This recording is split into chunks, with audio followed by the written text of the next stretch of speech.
The story of Achilles begins not with the hero himself, but with a cosmic disruption that would reshape the balance between gods and mortals. Zeus, king of the Olympian gods, found himself confronted with a prophecy that threatened his very reign.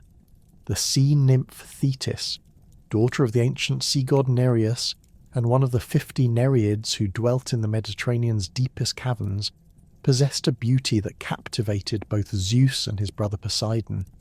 Her silver hair flowed like ocean currents, and her eyes held the depth of abyssal waters. Yet it was not her physical allure that would determine her fate, but rather the words of the fates themselves. Prometheus, the titan who had already earned Zeus's eternal enmity for stealing fire, delivered a warning that would echo through the ages. Any son born to Thetis would surpass his father in strength and glory. The implications struck Zeus like a thunderbolt of his own making. Should he father a child with the sea nymph, that offspring would inevitably overthrow him, just as Zeus had overthrown his own father Kronos, who had in turn overthrown Ouranos before him.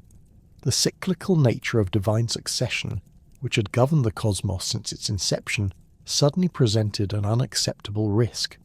Rather than face this potential catastrophe, Zeus made a calculated decision that would forever alter the trajectory of both divine and mortal realms. He decreed that Thetis must marry a mortal man, ensuring that any child she bore would be bound by human limitations despite inheriting her divine essence. The chosen mortal was Peleus, king of the Myrmidons in Phthia, a warrior whose reputation for courage and honour had reached even the heights of Olympus. Peleus had proven himself in numerous battles, his bronze-tipped spear claiming countless enemies, and his leadership had transformed the Myrmidons from a scattered tribe into a formidable military force. The courtship between the mortal king and the divine sea nymph proved far from conventional. Thetis, possessing the shape-shifting abilities common to her kind, had no intention of submitting easily to this arranged union.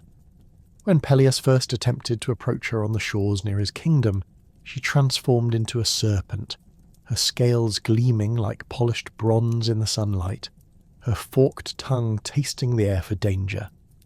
Undeterred, Peleus maintained his grip. She shifted into a lioness, her golden mane whipping in the sea breeze, powerful muscles rippling beneath her tawny hide as she roared her defiance. Still, the mortal king held fast. Through fire and water, bird and beast, Thetis exhausted her repertoire of transformations, yet Peleus's determination never wavered. The centaur Chiron, wisest of his kind, had advised the king that persistence would ultimately triumph over divine caprice. Finally, acknowledging both the futility of her resistance and perhaps recognizing something admirable in Peleus's unwavering resolve, Thetis resumed her natural form and consented to the marriage Zeus had ordained. The wedding of Peleus and Thetis became the most magnificent celebration the world had ever witnessed.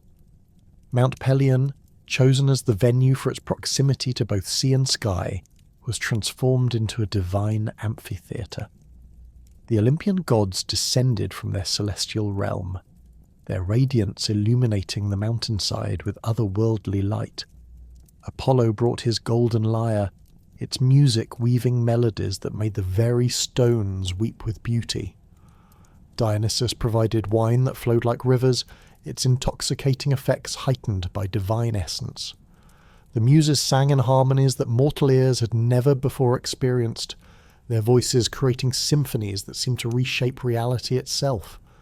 Hephaestus, the divine craftsman, had forged wedding gifts of unparalleled artistry, golden goblets that never emptied, armour that could turn aside any mortal blade, and jewellery that captured the light of stars were presented to the couple. The other gods contributed their own magnificent offerings, each attempting to outdo their peers in generosity and splendour. Centaurs galloped across the mountainside, their hooves striking sparks from the rocky ground, while nymphs danced among the trees, their laughter like silver bells carried on the wind. Yet one divine figure remained conspicuously absent from this celestial gathering. Eris, goddess of discord and strife, had been deliberately excluded from the guest list. The other gods, seeking to maintain harmony during this unprecedented union between divine and mortal realms, believed that her presence would inevitably lead to conflict. This slight, however, would prove to be a catastrophic miscalculation.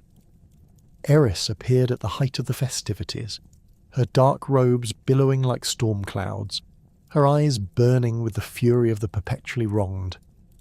In her hand she carried a golden apple inscribed with the words, "To the fairest." This seemingly simple fruit, later known as the Apple of the Discord, was crafted with malicious precision to exploit the vanity that plagued even the most exalted divine beings. When Eris cast the apple into the midst of the celebrating gods, it rolled to a stop before three goddesses: Hera, queen of the gods and Zeus's wife; Athena, goddess of wisdom and warfare; and Aphrodite, goddess of love and beauty. Each immediately claimed the apple as rightfully hers, their divine pride refusing to acknowledge any superior in beauty. The dispute that erupted would eventually lead to the Trojan War, though none present at the wedding could foresee such far-reaching consequences. Zeus, recognizing the impossibility of choosing between his wife, his daughter, and his ally without creating permanent enemies, wisely declined to judge the matter. Instead, he delegated the decision to Paris, a Trojan prince whose mortal perspective might provide the neutrality that divine judgment could not. This decision would prove equally catastrophic, but such knowledge lay hidden in the mists of future time. Following their divine wedding, Peleus and Thetis established their household in Phthia, where the sea nymph adapted to the rhythms of mortal life with varying degrees of success.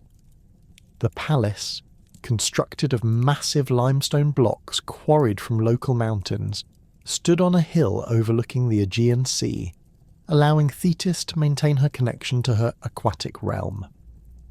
Tall columns supported a roof of cedar beams, while bronze-fitted doors opened onto courtyards where olive trees provided shade and fountains offered the sound of flowing water that reminded the sea nymph of her origins. When Thetis discovered her pregnancy, her divine nature awakened protective instincts that transcended normal maternal concern.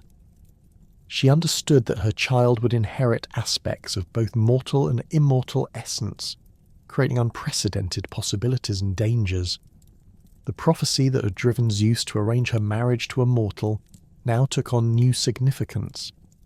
While her son would not threaten the king of the gods directly, he would still possess the potential for greatness that exceeded normal human limitations. Determined to maximize her child's advantages while minimizing his vulnerabilities, Thetis embarked upon a series of increasingly desperate attempts to grant him immortality. Her first method involved the ancient ritual of purification by fire, a practice known among the gods but extremely dangerous when applied to beings with mortal components. Each night, after Peleus had retired to sleep, she would take the infant to the palace's central hearth, where flames burned continuously in honour of Hestia. The process required precise control and unwavering concentration. Thetis would hold her son above the flames, allowing the divine fire to burn away his mortal elements while her own immortal essence protected his divine components. The baby's skin would glow with otherworldly light as the flames licked at his tiny form, yet he showed no signs of pain or distress. Instead, he seemed to draw strength from the fire, his small fists clenching with power that no mortal infant should possess. Night after night, this ritual continued, with Thetis carefully monitoring her son's transformation. She could observe the mortal aspects of his nature gradually diminishing, burned away by the purifying flames like dross separated from precious metal. His skin began to take on a luminous quality that spoke of divine heritage, while his strength increased far beyond normal infant development. The process was working, slowly but surely granting him the immortality that would protect him from the fate that awaited all mortals. However, Peleus discovered this nocturnal ritual quite by accident. Unable to sleep one night due to concerns about border raids from neighbouring kingdoms, he rose to walk through his palace and clear his mind. The sight that greeted him in the great hall defied all rational explanation. His wife stood silhouetted against the flames, holding their infant son directly in the fire's path. To mortal eyes unaccustomed to divine workings, it appeared that Thetis was attempting to murder their child through the most horrific means imaginable. Peleus's anguished cry shattered the sacred silence required for the ritual's completion. His intervention, born of paternal love and mortal incomprehension, disrupted the delicate magical processes at the crucial moment. The flames flickered and died, leaving the infant partially transformed but no longer progressing toward full immortality. Thetis turned toward her husband, her eyes blazing with fury that rivaled the interrupted fire. The opportunity had been lost forever. The ritual could not be repeated or resumed. The confrontation that followed revealed the fundamental incompatibility between divine and mortal perspectives. Peleus, operating from human understanding, could only perceive attempted infanticide where Thetis saw the ultimate act of maternal protection. She tried to explain the ritual's purpose, describing how the flames would have burned away their son's mortality while preserving his divine essence. But Peleus's mortal mind could not fully grasp such concepts. To him, fire meant destruction, not transformation. Recognizing that her husband's interference had doomed their son to eventual mortality, Thetis resolved to attempt one final method of protection. She had heard whispers among her sister Nereids of the river Styx, that black waterway that formed the boundary between the world of the living and the realm of the dead. The river's waters possessed unique properties, conferring invulnerability upon any living being immersed within them. However, the process carried its own risks, as the Styx's currents could easily carry away anyone who lost their grip on life. Without informing Peleus of her intentions, Thetis departed for Phthia with her infant son, travelling to the hidden entrance that led to the underworld's borders. The journey required her to traverse landscapes that existed between mortal and divine realms, places where reality itself seemed uncertain and malleable. Ancient forests where the trees whispered secrets in languages predating human speech, mountains that pierced the sky and disappeared into clouds that never moved, and valleys where shadows fell upward instead of down marked her path toward the ultimate boundary. The river Styx appeared as a ribbon of absolute darkness cutting through a landscape of grey stone and perpetual twilight. Its waters moved with the inevitability of fate itself, carrying the hopes and fears of countless souls towards destinations unknown. No living creature dwelt near its banks, for the river's presence drained vitality from anything that approached too closely. Even Thetis, with her divine nature, felt the cold touch of entropy as she knelt beside the flowing darkness.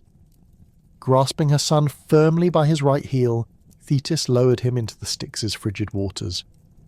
The infant's body convulsed as the river's power flowed through him, transforming his flesh into something harder than bronze, more resilient than the finest armour ever forged. Every part of his small form that touched the water became invulnerable to mortal weapons, proof against blade and arrow, spear and stone. The transformation was thorough and permanent, creating a warrior who could stride through battlefields unharmed by conventional means. Yet the method of immersion, necessitated by the need to maintain her grip on the child, left one crucial vulnerability. The heel by which Thetis held her son remained untouched by the Styx's transformative waters, preserving a single point where mortality persisted within his otherwise invulnerable form. This detail, seemingly insignificant at the moment of the ritual, would eventually prove to be the key to the hero's ultimate fate. Upon returning to Phthia, Thetis found her relationship with Peleus irreparably damaged by their fundamental disagreements over their son's upbringing and protection. The mortal king could not understand his wife's desperate measures, while the sea nymph could not forgive his interference with their child's potential immortality. Eventually the strain proved too great for their union to bear. Thetis departed the mortal realm, returning to her father's underwater palace, leaving behind the son she had tried so desperately to protect. The infant, now named Achilles, remained in Peleus's care, raised as a mortal prince despite his extraordinary heritage. The name itself carried prophetic weight, derived from words meaning grief of the people, suggesting that his very existence would bring sorrow to many. Yet even in infancy, signs of his exceptional nature manifested in ways that amazed and sometimes alarmed his caretakers. His physical development progressed at an unprecedented rate. Where normal infants required months to gain the strength to lift their heads, Achilles accomplished such feats within weeks. His grip could bend bronze implements, and his cries possessed a volume and intensity that seemed to shake the palace's stone foundations. Servants whispered among themselves about the child's golden hair, which seemed to capture and hold sunlight even in shadowed rooms, and his eyes, which held depths that suggested wisdom far beyond his years.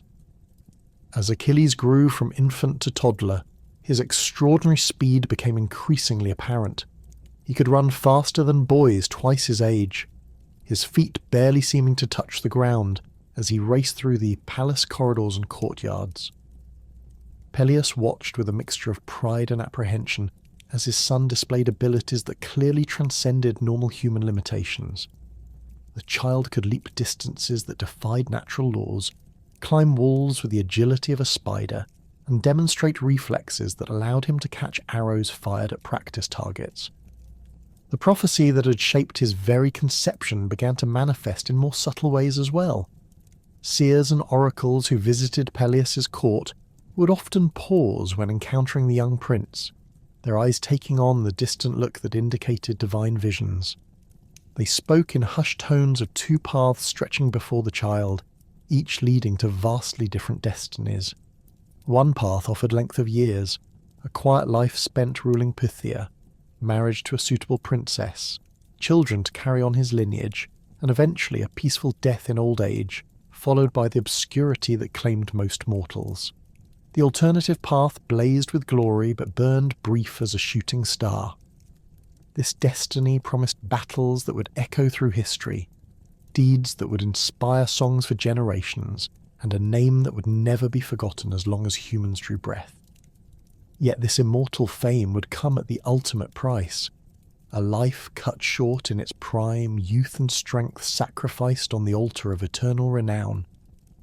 The weight of this prophetic knowledge pressed upon all who knew of it, though Achilles himself remained unaware of the choice that would eventually confront him. Peleus struggled with the implications, knowing that his son's extraordinary gift seemed to point inevitably toward the path of glory and early death. The king found himself torn between his desire to protect his child and his recognition that such protection might ultimately prove both impossible and contrary to the boy's fundamental nature. As Achilles approached his 7th year, Peleus faced a decision that would fundamentally shape his son's development. The boy's extraordinary abilities had become increasingly difficult to manage within the confines of palace life. His superhuman strength had already resulted in several accidents during play with other noble children, including an incident where he accidentally broke another boy's arm while wrestling. His speed made it nearly impossible for tutors to keep pace with his learning, and his restless energy seemed to demand outlets that conventional princely education could not provide. The solution came from an unexpected source. Chiron, the most renowned of all centaurs, sent word to Peleus that he would accept the young prince as a student on Mount Pelion. This offer carried extraordinary significance, as Chiron had trained many of the greatest heroes of previous generations. Unlike his wild and unpredictable brethren, Chiron possessed wisdom that rivaled the gods themselves, having been educated by Apollo and Artemis in the arts of healing, music, archery, and prophecy. His reputation for transforming promising youths into legendary heroes was unmatched throughout the known world. Mount Pelion rose majestically from the Thessalian landscape, its slopes covered with dense forests of oak, pine, and wild olive trees. The mountain's caves and hidden valleys provided perfect training grounds for young heroes, far from the distractions and soft comforts of civilized life. ancient springs bubbled from rocky outcroppings, providing pure water that was said to strengthen both body and spirit. The mountain's isolation ensured that students could focus entirely on their development without interference from the outside world. Chiron's dwelling occupied a spacious cave complex carved into the mountain's eastern face, positioned to catch the first light of dawn each morning. The centaur had modified these natural chambers over centuries, creating specialized areas for different aspects of education. One chamber contained an extensive library of scrolls and tablets, covering subjects from military strategy to botanical medicine. Another served as an armory, filled with weapons of every description, from simple wooden practice swords to masterwork bronze implements crafted by legendary smiths. A third chamber housed musical instruments, medical supplies, and astronomical charts that tracked the movements of celestial bodies. The physical appearance of Chiron himself inspired both respect and awe in his students. His human torso rose powerfully from the body of a magnificent stallion, the horse portion standing nearly 6 feet at the shoulder with a coat of deep chestnut brown that gleamed like polished wood. His human features bore the weathered dignity of centuries of experience, with silver-streaked hair and beard that spoke of ancient wisdom. Deep-set eyes held the accumulated knowledge of ages, while his hands, though gentle when needed, displayed the calluses earned through countless hours of weapon practice and craftsmanship. Achilles arrived at Mount Pelion accompanied by a small retinue of servants and guards, but Chiron immediately dismissed these attendants. The centaur's educational philosophy demanded that students learn self-reliance from their first day of training. Noble birth and royal privilege meant nothing in his curriculum. Every student, regardless of their background, began with the same basic challenges and expectations.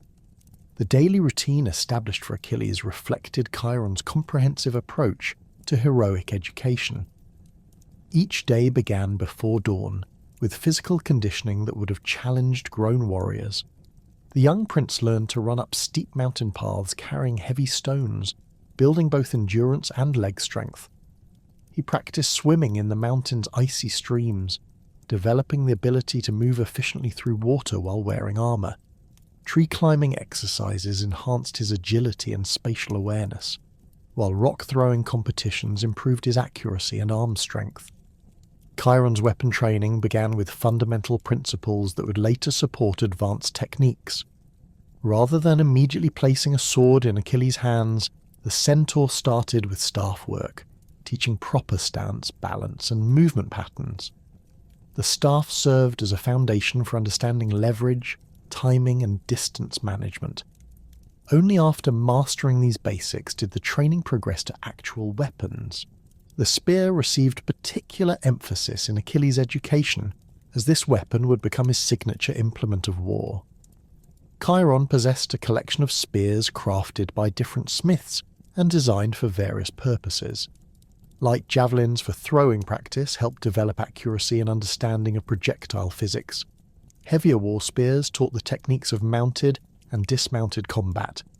The centaur's own spear, a masterwork creation with a bronze point that never dulled and a shaft of mountain ash that never cracked, served as the ultimate example of what such a weapon could achieve in skilled hands.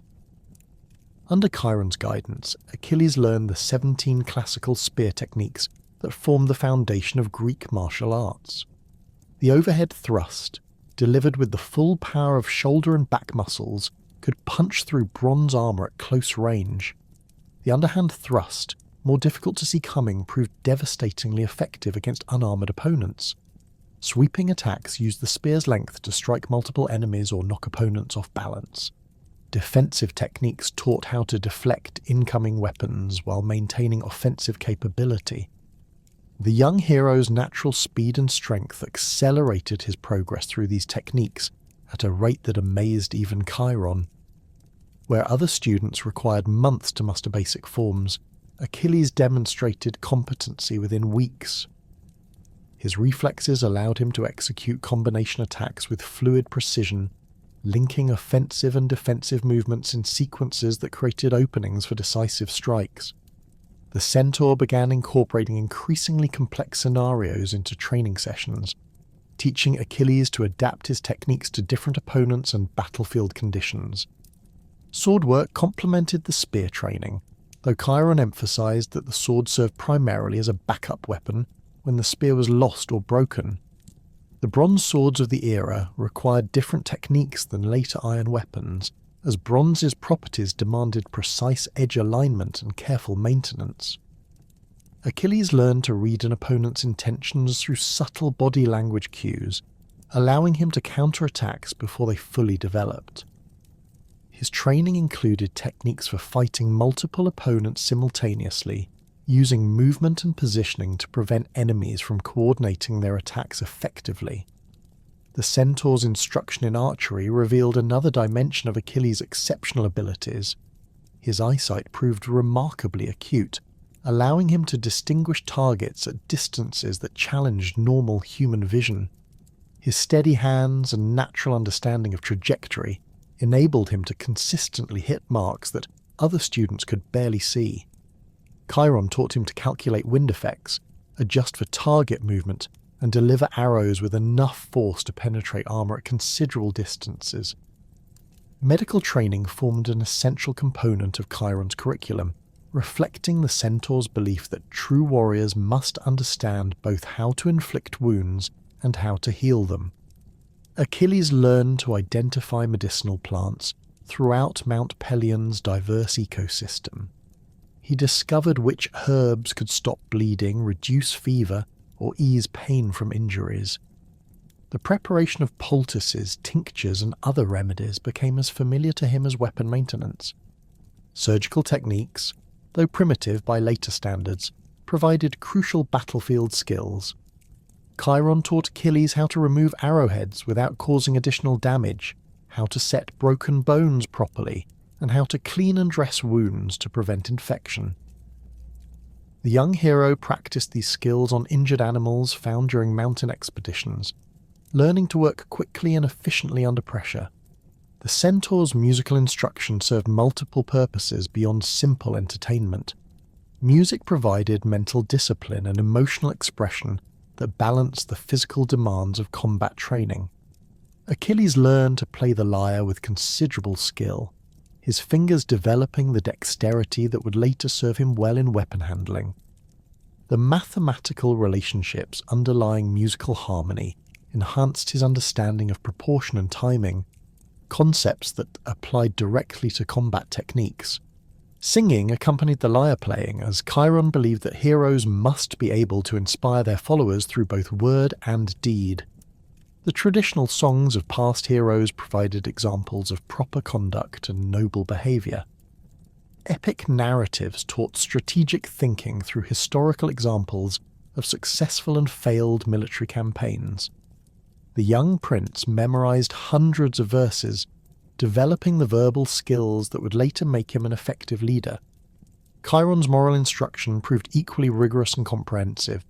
The concept of honour, known as time, formed the central pillar of heroic behaviour. This honour was not merely personal reputation, but rather a complex system of obligations and expectations that governed all aspects of a hero's life.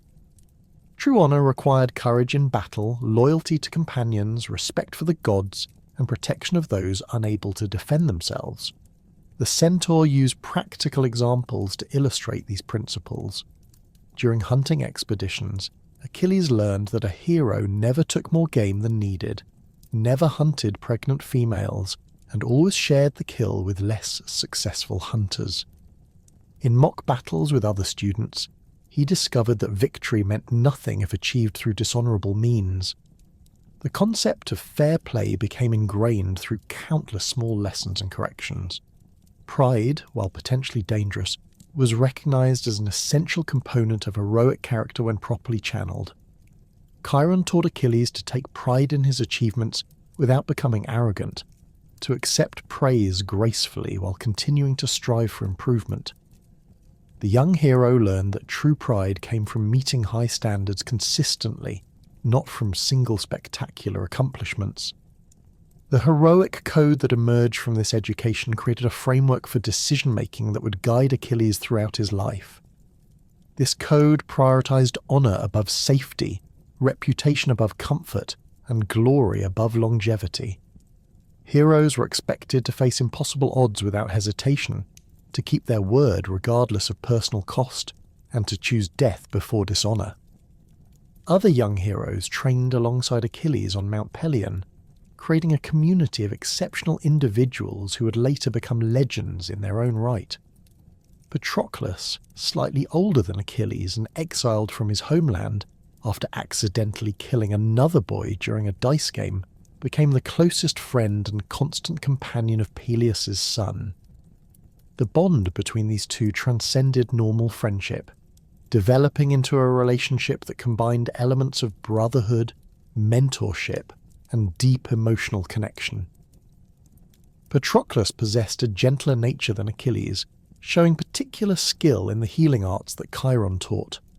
His patience and empathy made him effective at calming injured animals and comforting younger students who struggled with the demanding training regimen. Where Achilles displayed natural aggression and competitive drive, Patroclus demonstrated wisdom and consideration that often prevented conflicts from escalating. Ajax, son of Telamon and future king of Salamis, provided Achilles with his most challenging physical opponent during training sessions. Standing nearly 7 feet tall with proportional strength, Ajax could match Achilles in raw power, though he lacked the speed that made Peleus' son so formidable. Their practice bouts became legendary among the other students, with each warrior pushing the other to new levels of achievement. Diomedes, heir to the throne of Argos, brought tactical brilliance to complement his considerable fighting skills. His ability to analyze battlefield situations and devise effective strategies impressed even Chiron, who recognized the young man's potential for military leadership. Diomedes and Achilles developed a mutual respect based on their shared commitment to excellence, though their different approaches to problem-solving sometimes led to heated debates. Phoenix, or an older student who had arrived at Mount Pelion several years before Achilles, served as something of an elder brother figure to the younger heroes. His experience with Chiron's methods and his natural teaching ability made him valuable in helping newcomers adapt to the demanding routine. Phoenix's loyalty and dedication to his fellow students earned him universal respect and affection. The relationships formed during these years of shared training created bonds that would endure throughout the heroes' lives. They learned to trust each other completely, knowing that their companions would never retreat from danger or abandon a friend in need. These friendships, forged through countless hours of training, competition, and mutual support, became as important to their development as any technical skill they acquired.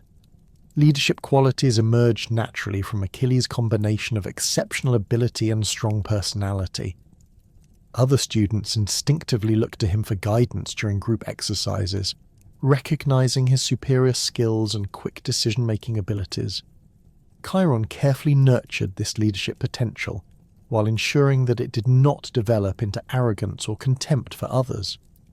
The young hero learned to inspire others through example rather than mere commands. His willingness to attempt the most dangerous training exercises encouraged his companions to push beyond their perceived limitations. His refusal to accept defeat in any competition created an atmosphere of constant improvement and mutual challenge that benefited all students. Achilles also discovered the responsibilities that accompanied leadership. When younger students struggled with particularly difficult lessons, he found himself naturally taking on a teaching role, breaking down complex techniques into manageable components. His patience with those less gifted than himself revealed depths of character that might otherwise have remained hidden. The years of training under Chiron's guidance transformed Achilles from a promising but undisciplined youth into a formidable warrior whose skills approached the legendary. His speed had increased to the point where he could run down deer in open country. His strength allowed him to wield weapons that other men could barely lift, and his tactical understanding enabled him to devise strategies that consistently defeated more experienced opponents. Yet, perhaps more importantly, the education had instilled in him the values and code of conduct that would define his actions in the greater conflicts that lay ahead. The foundation of honor, Courage and loyalty established during these formative years would guide his decisions when faced with the ultimate test of the Trojan War. The education under Chiron's tutelage had shaped Achilles into a warrior of extraordinary capability, but the mountain's isolation could not shelter him forever from the wider world's conflicts. As his 18th year approached, events far from Mount Pelion were already setting in motion the circumstances that would define his destiny. In the wealthy city of Sparta, King Menelaus lived in apparent contentment with his wife Helen, whose beauty had become legendary throughout the Greek world. Yet this domestic tranquility masked the brewing storm that would soon engulf all of Greece in warfare. The origins of this conflict trace back to that fateful wedding feast of Peleus and Thetis, where Eris had cast her golden apple among the celebrating gods. The judgment of Paris, tasked with determining which goddess deserved the title of fairest, had far-reaching consequences that extended well beyond divine vanity. Aphrodite's promise to grant Paris the love of the most beautiful woman in the world led the Trojan prince directly to Sparta, where Helen's renowned beauty made her the obvious fulfillment of the goddess's pledge. Paris arrived in Sparta under the guise of diplomatic mission, bearing gifts from Troy's treasury and speaking of trade agreements that would benefit both kingdoms. Menelaus, following the sacred laws of hospitality that governed Greek society, welcomed the foreign prince with generous feasts and entertainment. The Spartan king had no reason to suspect treachery from his guest, as the bonds of host and visitor were considered inviolable under both human custom and divine law. Yet Aphrodite's influence proved stronger than mortal conventions. Helen, despite her marriage vows and royal obligations, found herself overwhelmed by passion for the Trojan prince. The goddess of love had woven enchantments that made resistance impossible, though whether Helen's actions stemmed from divine compulsion or willing participation became a matter of endless debate in later years. When Paris departed Sparta, Helen accompanied him, along with a substantial portion of Menelaus's treasury and several of her personal servants. The discovery of his wife's disappearance struck Menelaus like a physical blow. The empty chambers that had once housed Helen's belongings, the missing gold and silver vessels from the royal treasury, and the absence of her favourite servants painted a clear picture of premeditated flight rather than abduction by force. The shame of cuckoldry, compounded by the theft of his wealth, demanded immediate action to restore both his honour and his property. Menelaus's first recourse was to his brother Agamemnon, the powerful king of Mycenae whose influence extended throughout much of Greece. Agamemnon's response exceeded mere fraternal support, as he recognised that Paris's actions represented a direct challenge to Greek authority and the sanctity of marriage bonds. The insult to one Greek king threatened the stability of all Greek kingdoms, creating a precedent that could encourage similar outrages from other foreign princes. More significantly, Agamemnon saw in this crisis an opportunity to unite the fractious Greek kingdoms under his leadership for a campaign that could bring enormous wealth and glory. Troy's strategic position controlling the entrance to the Black Sea had made it immensely wealthy through trade revenues, and its treasury was rumoured to contain riches beyond imagination. A successful war against Troy would not only restore Helen to her rightful husband, but also provide plunder that could enrich all participating kingdoms. The brothers' strategy for assembling a massive coalition army relied upon an oath sworn years earlier by Helen's numerous suitors. When Helen had reached marriageable age, princes from throughout Greece had competed for her hand, each bringing magnificent gifts and making elaborate promises to win Tyndareus' approval. The competition threatened to erupt into warfare, as disappointed suitors refused to accept defeat gracefully. Odysseus, the clever king of Ithaca, had proposed a solution that satisfied all parties while binding them to future obligations. He suggested that all suitors swear a sacred oath to defend Helen's chosen husband against anyone who might threaten their marriage. This oath would ensure that Helen's eventual husband could count on the support of all other Greek princes, while the disappointed suitors would be honour-bound to respect the marriage rather than attempting to steal Helen for themselves. The oath ceremony had taken place in Sparta's Great Hall, with each suitor placing his hand upon the severed joints of a sacrificed horse, while invoking the gods as witnesses to their pledge. The horse's blood had stained the marble floor as prince after prince swore to come to Menelaus's aid should anyone threaten his marriage to Helen. Zeus, Poseidon, and Athena were specifically invoked as guarantors of the oath, ensuring that divine punishment would fall upon any who violated their sworn word. Now, with Helen's flight to Troy, the time had come to honour those ancient pledges. Agamemnon and Menelaus dispatched messengers throughout Greece, reminding each former suitor of his sacred obligation and calling upon him to contribute ships and warriors to the expedition against Troy. The response varied considerably, as some kings eagerly embraced the opportunity for glory and plunder, while others sought excuses to avoid the dangerous and expensive campaign. Among those who showed reluctance was Odysseus himself, despite his role in creating the oath that now bound him. The king of Ithaca had recently married Penelope and fathered a son named Telemachus, making him reluctant to leave his family for what promised to be a lengthy and perilous war. When Agamemnon's messengers arrived at his palace, they found Odysseus ploughing his fields with a team consisting of an ox and a donkey, sowing salt instead of grain in the furrows. This apparent madness provided Odysseus with a potential escape from his oath obligations, as no one could reasonably expect a madman to lead troops in battle. However, Palamedes, one of Agamemnon's most astute advisors, suspected deception and devised a test to reveal the truth.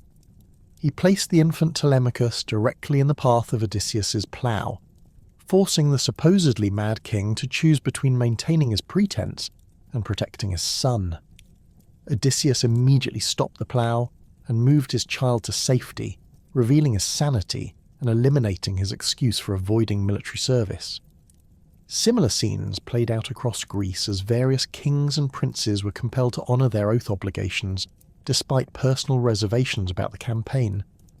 The assembly of such a massive coalition required extensive negotiations regarding command structure, supply arrangements, and the division of any plunder that might be captured.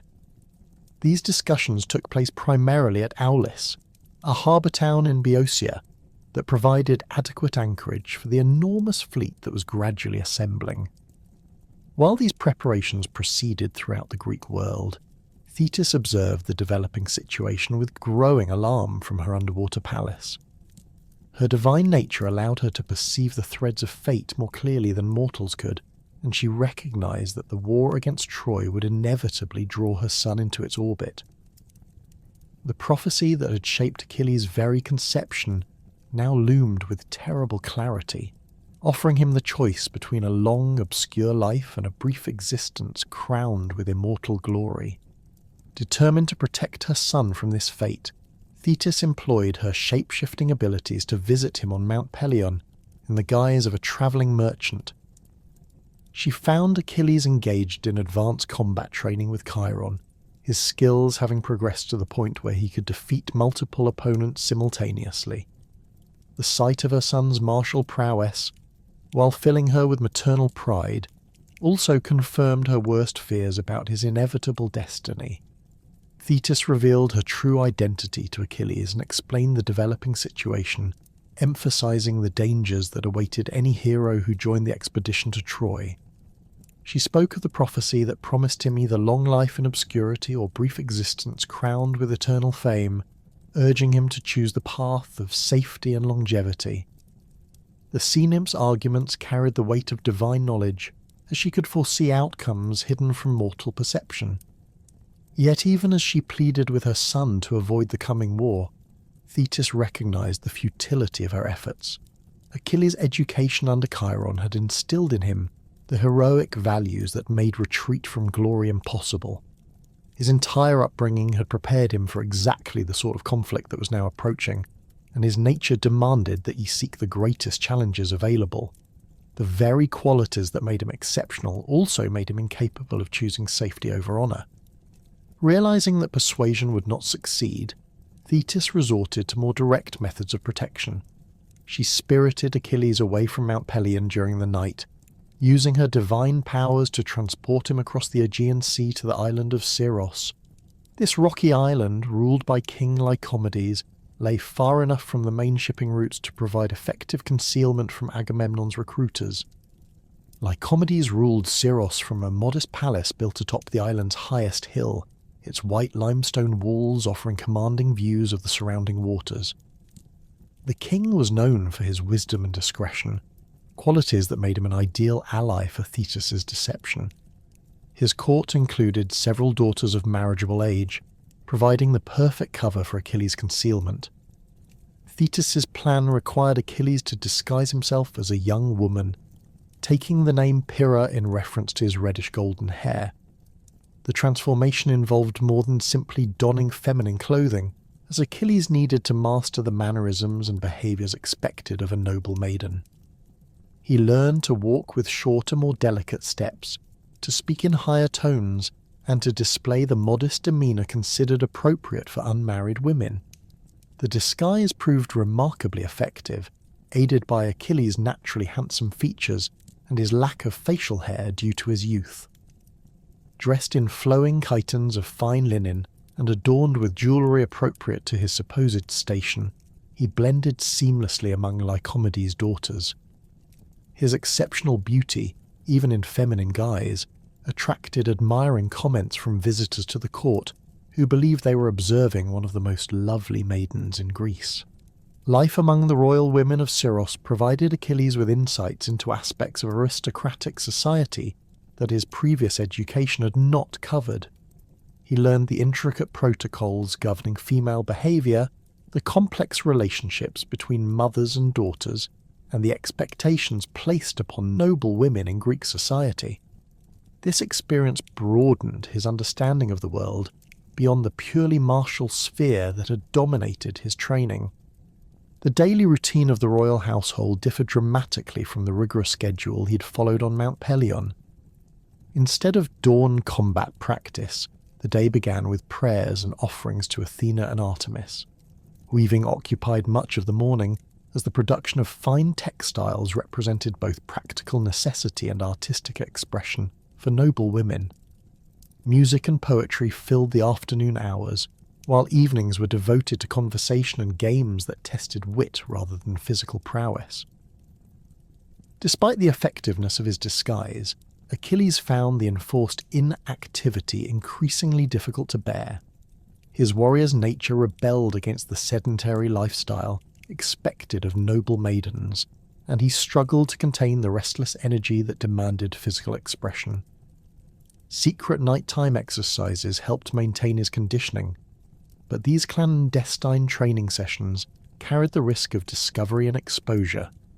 The deception continued for several months, with Achilles gradually adapting to his feminine role, while Thetis hoped that the war might somehow resolve itself without requiring her son's participation. However, the coalition forces gathering at Aulis faced their own challenges that would eventually lead to the discovery of Achilles' hiding place.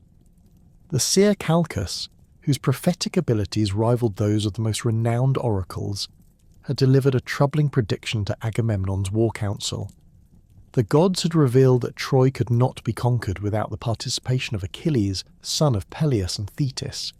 This prophecy created an urgent need to locate the young hero, whose absence from the gathering coalition had not gone unnoticed. Agamemnon assigned the task of finding Achilles to Odysseus, whose reputation for cleverness made him ideally suited for such a mission. The king of Ithaca had already demonstrated his ability to see through deceptions, as evidenced by his exposure of his own feigned madness, and his investigative skills were considered unmatched among the Greek leaders. Odysseus began his search by visiting Phthia, where Peleus reluctantly admitted that his son was no longer on Mount Pelion, but refused to reveal his current location. The old king's obvious distress, and his cryptic references to Thetis's protective measures, suggested that Achilles was being deliberately concealed rather than simply absent on some personal mission. The search expanded to include various islands and remote locations where a young hero might seek refuge or training. Odysseus's methodical approach involved questioning merchants, sailors, and other travellers who might have observed anything unusual in their journeys, the investigation gradually focused on islands that had connections to sea deities or that offered sufficient isolation for effective concealment. Reports from Syros initially seemed unpromising, as the island appeared to house only King Lycomedes and his family, with no mention of any young warriors in residence. However, persistent rumours about the exceptional beauty of one of the king's daughters eventually attracted Odysseus's attention. The descriptions of this maiden's unusual height, athletic grace, and striking appearance suggested possibilities that warranted closer investigation. Odysseus arrived at Syros in the guise of a travelling merchant, bringing with him a selection of goods that would appeal to the royal household. His cargo included fine fabrics, jewellery, cosmetics, and other luxury items typically sought by noble women. However, hidden among these feminine wares, he had concealed several weapons of exceptional quality, including swords, spears, and shields crafted by master smiths. The merchant's arrival created considerable excitement among Lycomedes' daughters, who eagerly examined the various goods on display. Achilles, maintaining his disguise as Pyrrha, joined his supposed sisters in admiring the fabrics and jewellery, though Odysseus noted subtle signs that suggested this particular maiden possessed interests beyond typical feminine concerns. The crucial test came when Odysseus arranged for a trumpet blast to sound suddenly from outside the palace, simulating the approach of enemy raiders. The genuine daughters of Lycomedes reacted with appropriate feminine alarm, crying out in fear and seeking shelter behind pillars and furniture. Achilles, however, responded with instinctive warrior reflexes, immediately reaching for the weapons concealed among the merchant's goods and positioning himself to defend against the supposed attackers. The sight of Pyrrha hefting a bronze-pointed spear with obvious expertise and scanning the courtyard for threats revealed the truth that Odysseus had suspected. No amount of feminine clothing could disguise the warrior's stance, the practiced grip on the weapon, or the tactical assessment visible in the young hero's eyes.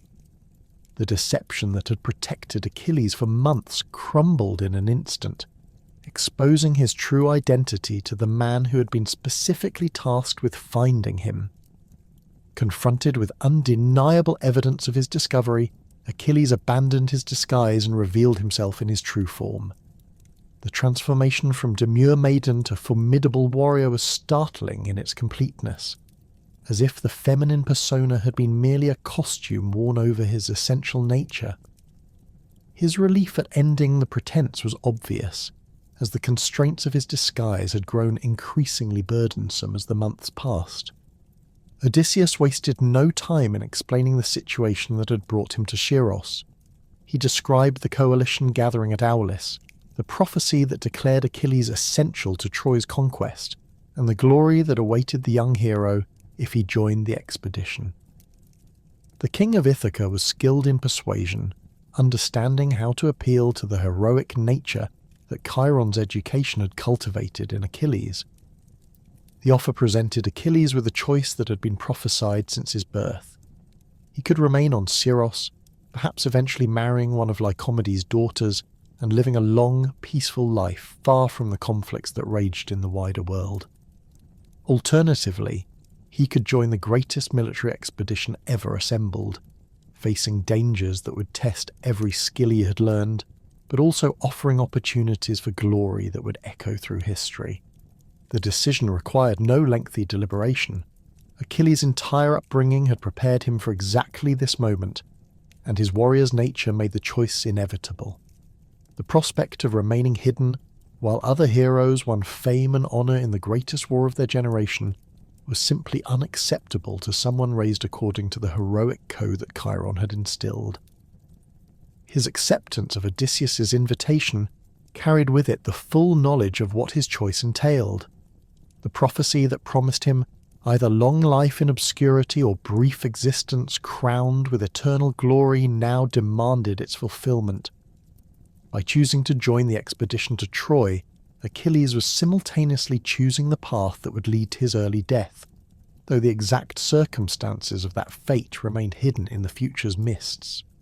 The preparations for departure from Syros proceeded with remarkable efficiency, as Achilles was eager to shed the constraints of his disguise and resume his true identity. He bid farewell to Lycomedes and his daughters, expressing gratitude for their unwitting protection, while apologizing for the deception that had been necessary to maintain his concealment. The king of Syros, understanding the divine forces that had shaped these events, offered his blessing for the young hero's departure. The journey from Syros to Aulis would mark the end of Achilles' youth, and the beginning of his transformation into the legendary warrior whose name would survive long after Troy's walls had fallen to dust. The arrival at Aulis marked Achilles' first encounter with the full magnitude of the expedition being assembled against Troy. The harbour stretched along a curved coastline, its natural protection from northern winds making it an ideal gathering point for the massive fleet that was taking shape. Black-hulled ships filled every available anchorage, their bronze-reinforced prows gleaming in the Mediterranean sun, while crews worked constantly to maintain rigging and repair damage from the journey to this staging ground. The sight that greeted Achilles exceeded even his expectations, shaped by years of hearing tales about great military expeditions. Over 1,100 ships crowded the harbour, ranging from sleek 50-oared vessels designed for speed and reconnaissance to massive transport ships capable of carrying entire cavalry units with their horses and equipment. The largest warships boasted bronze rams at their prows, designed to punch through enemy hulls, while their decks bristled with armed warriors whose bronze armour created a forest of gleaming metal. Each contingent had established its own section of the sprawling encampment that extended inland from the harbour. Cooking fires sent columns of smoke into the clear air, while the sounds of weapon maintenance, horse training and military drills created a constant din that spoke of serious preparation for warfare. The smell of roasting meat mixed with the salt air, leather oil, and the metallic tang of bronze weapons being sharpened on whetstones. Agamemnon had positioned his own forces at the centre of the encampment, his red and gold banners marking the command headquarters, where strategic decisions were made and disputes between contingent leaders were resolved. The Mycenaean king's tent was actually a complex of interconnected pavilions, large enough to house his staff officers, personal guard, and the extensive administrative apparatus required to coordinate such a massive undertaking.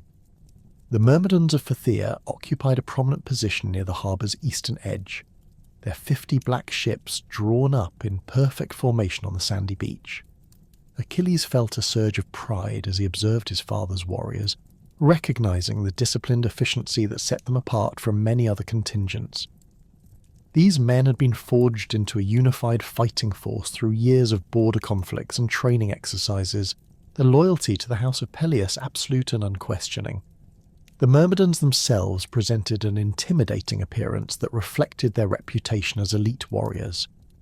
Each man stood at least 6 feet in height, selected not only for physical prowess but also for the mental toughness required for their demanding training regimen.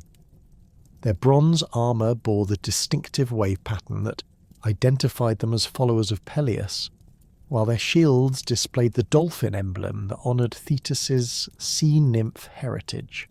Phoenix, the grizzled veteran who served as the Myrmidons' senior commander in Peleus' absence, had maintained strict discipline during the weeks of waiting at Aulis.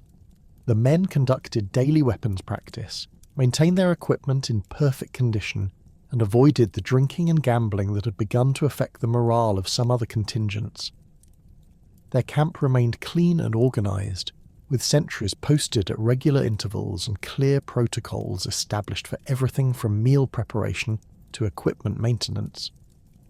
When Achilles presented himself to Phoenix, the older warrior's relief was immediately apparent.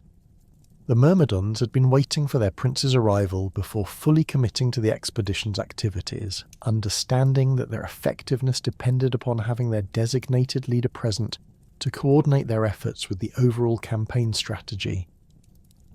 Phoenix embraced Achilles with genuine affection, having served as one of his early tutors before the young prince departed for training with Chiron. The reunion with his father's warriors provided Achilles with his first taste of the command responsibilities that would define his role in the coming war. The Myrmidons looked to him not merely as Peleus' son, but as their battle leader whose decisions would determine their fate in the conflicts ahead. Their confidence in his abilities was absolute, based partly on his reputation and partly on the obvious physical presence that marked him as exceptional even among elite warriors.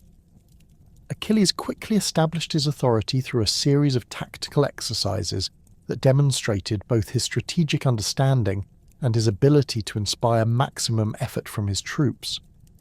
He reorganized the Myrmidon battle formations to take advantage of their superior training and equipment, creating flexible units that could adapt quickly to changing battlefield conditions. His innovations included new signaling methods, modified weapon techniques, and coordination protocols that would prove crucial in the complex battles that lay ahead. The integration of Achilles into the expedition's command structure required careful negotiation, as his arrival disrupted the delicate balance of authority that Agamemnon had established among the various contingent leaders. The young hero's reputation preceded him, and many of the assembled kings were curious to observe firsthand the warrior whose skills had become legendary even before he reached his 20th year. Ajax, son of Telamon and commander of the Salaminian contingent, provided Achilles with his most immediate peer among the expedition's leaders. Standing nearly 7 feet tall with proportional strength and endurance, Ajax commanded 12 ships and 600 warriors whose loyalty to him was absolute. His approach to warfare emphasized overwhelming force and relentless pressure, tactics that had proven highly effective in the territorial conflicts that plagued the Greek world. The first meeting between Achilles and Ajax took place during a formal assembly of contingent commanders, where Agamemnon was attempting to resolve supply allocation disputes that threatened to delay the expedition's departure. Ajax's commanding physical presence dominated the gathering, his voice carrying easily over the crowd as he argued for additional provisions for his troops. When Achilles entered the assembly, the immediate comparison between the two heroes was unavoidable. Where Ajax relied upon size and strength, Achilles possessed a combination of speed, skill, and tactical intelligence that created different but equally impressive capabilities. His movements displayed the fluid precision that came from years of training under Chiron, while his bearing suggested confidence without arrogance. The assembled commanders recognized immediately that they were observing two of the greatest warriors of their generation, each representing different approaches to martial excellence. Diomedes, king of Argos and leader of 80 ships, brought a third perspective to the emerging leadership dynamic among the expedition's principal commanders. His reputation rested upon tactical brilliance and innovative approaches to battlefield problems, qualities that had made him successful in conflicts against numerically superior enemies. Diomedes possessed the ability to analyze complex situations quickly and devise effective responses that maximized his force's advantages while exploiting enemy weaknesses. The relationship between Achilles and Diomedes developed through a series of strategic planning sessions, where Agamemnon sought input from his most capable subordinates. Diomedes appreciated Achilles' quick understanding of tactical concepts and his willingness to consider unconventional approaches to military problems. Their discussions often continued long after formal meetings ended, as both men found intellectual stimulation in exploring the theoretical aspects of warfare. These interactions established Achilles as one of the expedition's primary decision-makers, though his youth and relative inexperience in large-scale campaigns created some tension with more seasoned commanders. His contributions to strategic planning demonstrated sophisticated understanding of logistics, timing, and coordination requirements, suggesting that Chiron's education had included theoretical military studies as well as practical combat training. The relationship that would prove most significant for Achilles' personal development was his reunion with Patroclus, who had arrived at Aulis several weeks earlier as part of a contingent from Opus. The years since their shared training on Mount Pelion had strengthened rather than weakened the bond between them, and their reunion was marked by genuine joy and mutual respect for each other's development. Patroclus had grown into a formidable warrior in his own right, though he lacked the supernatural abilities that set Achilles apart from normal human limitations. His skills with spear and sword were exceptional by ordinary standards, and his understanding of military medicine made him valuable beyond his combat capabilities. More importantly, his judgment and emotional stability provided balance for Achilles' more volatile nature. The dynamic between Achilles and Patroclus reflected the deep friendship that had developed during their youth, but it had evolved to accommodate their changed circumstances and responsibilities. Patroclus served as Achilles' closest advisor and confidant, the one person whose counsel the young hero trusted completely. Their relationship provided Achilles with emotional support that helped him navigate the complex political and social challenges of commanding elite troops in a coalition army. Patroclus also served as a moderating influence on Achilles' natural competitiveness and pride, qualities that could create unnecessary conflicts with other commanders if left unchecked. His diplomatic skills proved valuable in smoothing over tensions that arose from Achilles' direct approach to problem solving, and his ability to read social situations helped prevent misunderstandings that might have escalated into serious disputes. The integration of the Myrmidons into the expedition's overall structure required extensive coordination with other contingents, as the various Greek forces needed to function as a unified army, despite their different origins and command structures. Achilles worked closely with his fellow commanders to establish protocols for joint operations, supply sharing, and tactical coordination that would be essential once the expedition reached Troy. These planning sessions revealed the complexity of managing such a diverse coalition, as each contingent brought its own traditions, equipment standards, and operational preferences. The Spartans under Menelaus emphasized disciplined formations and coordinated movement, while the Athenians preferred more flexible tactics that took advantage of individual initiative. The Cretans contributed exceptional archery skills, and the Thessalians brought cavalry units that added mobility to the overall force structure. Achilles' contributions to these discussions demonstrated his understanding of how different military specialties could be combined for maximum effectiveness. His suggestions for integrating archer support with infantry advances, using cavalry for reconnaissance and pursuit operations, and coordinating naval support with land-based assaults showed sophisticated grasp of combined arms tactics that impressed even veteran commanders. The divine favour that Achilles enjoyed through his mother Thetis became apparent during the expedition's preparations, though the full extent of her protection would not be revealed until later crises demanded divine intervention. Thetis visited her son regularly, appearing to him in dreams or manifesting briefly in secluded locations where they could speak privately about the challenges he faced. These conversations provided Achilles with insights that went beyond normal human understanding, as Thetis could perceive divine influences and long-term consequences that remained hidden from mortal perception. Her warnings about potential conflicts within the coalition proved remarkably accurate, allowing Achilles to prepare for disputes before they erupted into open confrontation.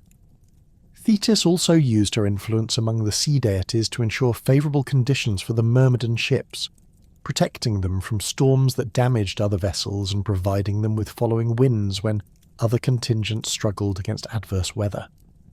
These advantages were subtle enough to avoid drawing unwanted attention, but they contributed significantly to the Myrmidons' reputation for exceptional seamanship and navigation skills. The strategic importance of Achilles to the Greek cause became increasingly apparent as the expedition's preparations neared completion. The prophecy that declared Troy could not be conquered without his participation had spread throughout the coalition, creating expectations that placed enormous pressure on the young hero to justify his legendary reputation. Other commanders looked to him for leadership in the most dangerous operations, while ordinary soldiers drew confidence from his presence. This recognition of his military supremacy among the allied forces created both opportunities and challenges for Achilles. His tactical innovations were quickly adopted by other contingents, and his training methods became the standard for preparing troops for the specialized combat techniques that would be required in siege warfare. However, the expectations placed upon him also created pressure to maintain his reputation through increasingly spectacular achievements. The competition among the expedition's heroes for recognition and glory intensified as departure approached, with various commanders seeking opportunities to demonstrate their capabilities. Achilles found himself constantly challenged to prove his superiority, whether through athletic competitions, tactical exercises, or displays of individual combat skill. These contests served to maintain morale and fighting edge among the troops, but they also created tensions that would persist throughout the campaign. The relationships formed during these months of preparation would prove crucial during the long years of siege warfare that lay ahead. The bonds of respect and friendship established at Aulis created the foundation for the cooperation that would be essential when the expedition faced the formidable defences of Troy. The rivalries and competitions that emerged during this period would also shape the dynamics of command throughout the campaign, influencing decisions that would determine the fate of both Greek and Trojan forces. The departure from Aulis had been delayed for weeks by contrary winds that trapped the massive Greek fleet in harbour. But when the expedition finally reached the Trojan coast, Achilles wasted no time in establishing his reputation as the most formidable warrior among the allied forces. The initial landing at the beach near Troy presented immediate challenges, as Trojan defenders had positioned themselves along the shoreline to contest the Greek arrival. King Priam's forces, commanded by his eldest son Hector, included not only Trojan warriors, but also contingents from allied cities throughout Asia Minor who had answered Troy's call for assistance. The Greek ships approached the coast in formation, their bronze-reinforced prows cutting through the choppy waters, while archers on deck prepared to provide covering fire for the landing forces. The Trojans had constructed defensive positions along the beach, using overturned carts, sharpened stakes, and piled stones to create obstacles that would slow the Greek advance and expose the attackers to concentrated missile fire. Spears, arrows and sling stones filled the air as the first Greek vessels reached the shallow water near shore. Achilles commanded the lead ship of the Myrmidon contingent, his distinctive armour gleaming in the morning sun as he stood at the prow surveying the enemy positions. His bronze cuirass bore intricate engravings depicting scenes from his divine ancestry, while his helmet's horsehair crest streamed in the wind like a battle standard. The shield on his left arm displayed the dolphin emblem of his house, its polished surface reflecting the light in patterns that seemed to dance with each movement of his body. The moment his ship's keel scraped against the sandy bottom, Achilles leaped over the side into the surf, his feet finding purchase on the shifting sand as waves crashed around his legs. The water reached nearly to his waist, but his supernatural strength allowed him to maintain balance and momentum as he charged toward the Trojan defensive line. His spear, crafted by Chiron from mountain ash and tipped with bronze that never dulled, was already in motion before his feet touched dry land. The first Trojan warrior to face Achilles was Cycnus, son of Poseidon and king of Colonae, whose divine heritage had granted him skin that could not be pierced by mortal weapons. Cycnus stood nearly 7 feet tall, his massive frame protected by armour that had turned aside countless spears and sword strikes in previous battles. His reputation for invulnerability had made him one of Troy's most valued allies, and his presence on the beach was intended to demonstrate that the Greeks faced opponents who possessed their own supernatural advantages.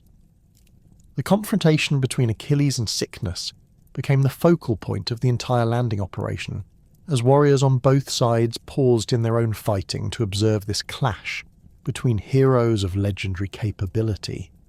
Cycnus wielded a bronze-headed war spear that required both hands to manage effectively, its weight and length making it deadly at close range, but unwieldy in rapid exchanges. His fighting style relied upon his invulnerability to absorb enemy attacks while delivering crushing blows that could shatter shields and armour. Achilles approached this opponent with the tactical awareness that Chiron had drilled into him through countless training sessions. His initial spear thrust, delivered with precision that placed the bronze point directly at the centre of Cycnus' chest, should have penetrated deeply enough to reach vital organs.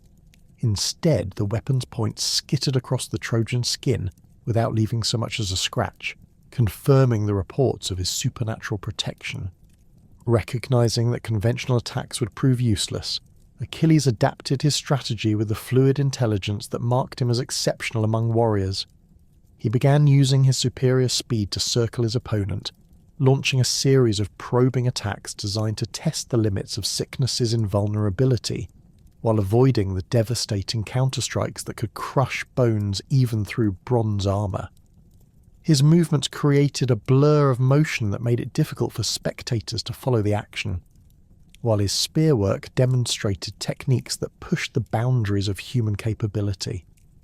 The battle continued for nearly an hour, with neither warrior able to gain decisive advantage through conventional means. Cycnus' invulnerability protected him from Achilles' spear thrusts, while his own attacks consistently missed their target due to his opponent's incredible speed and agility.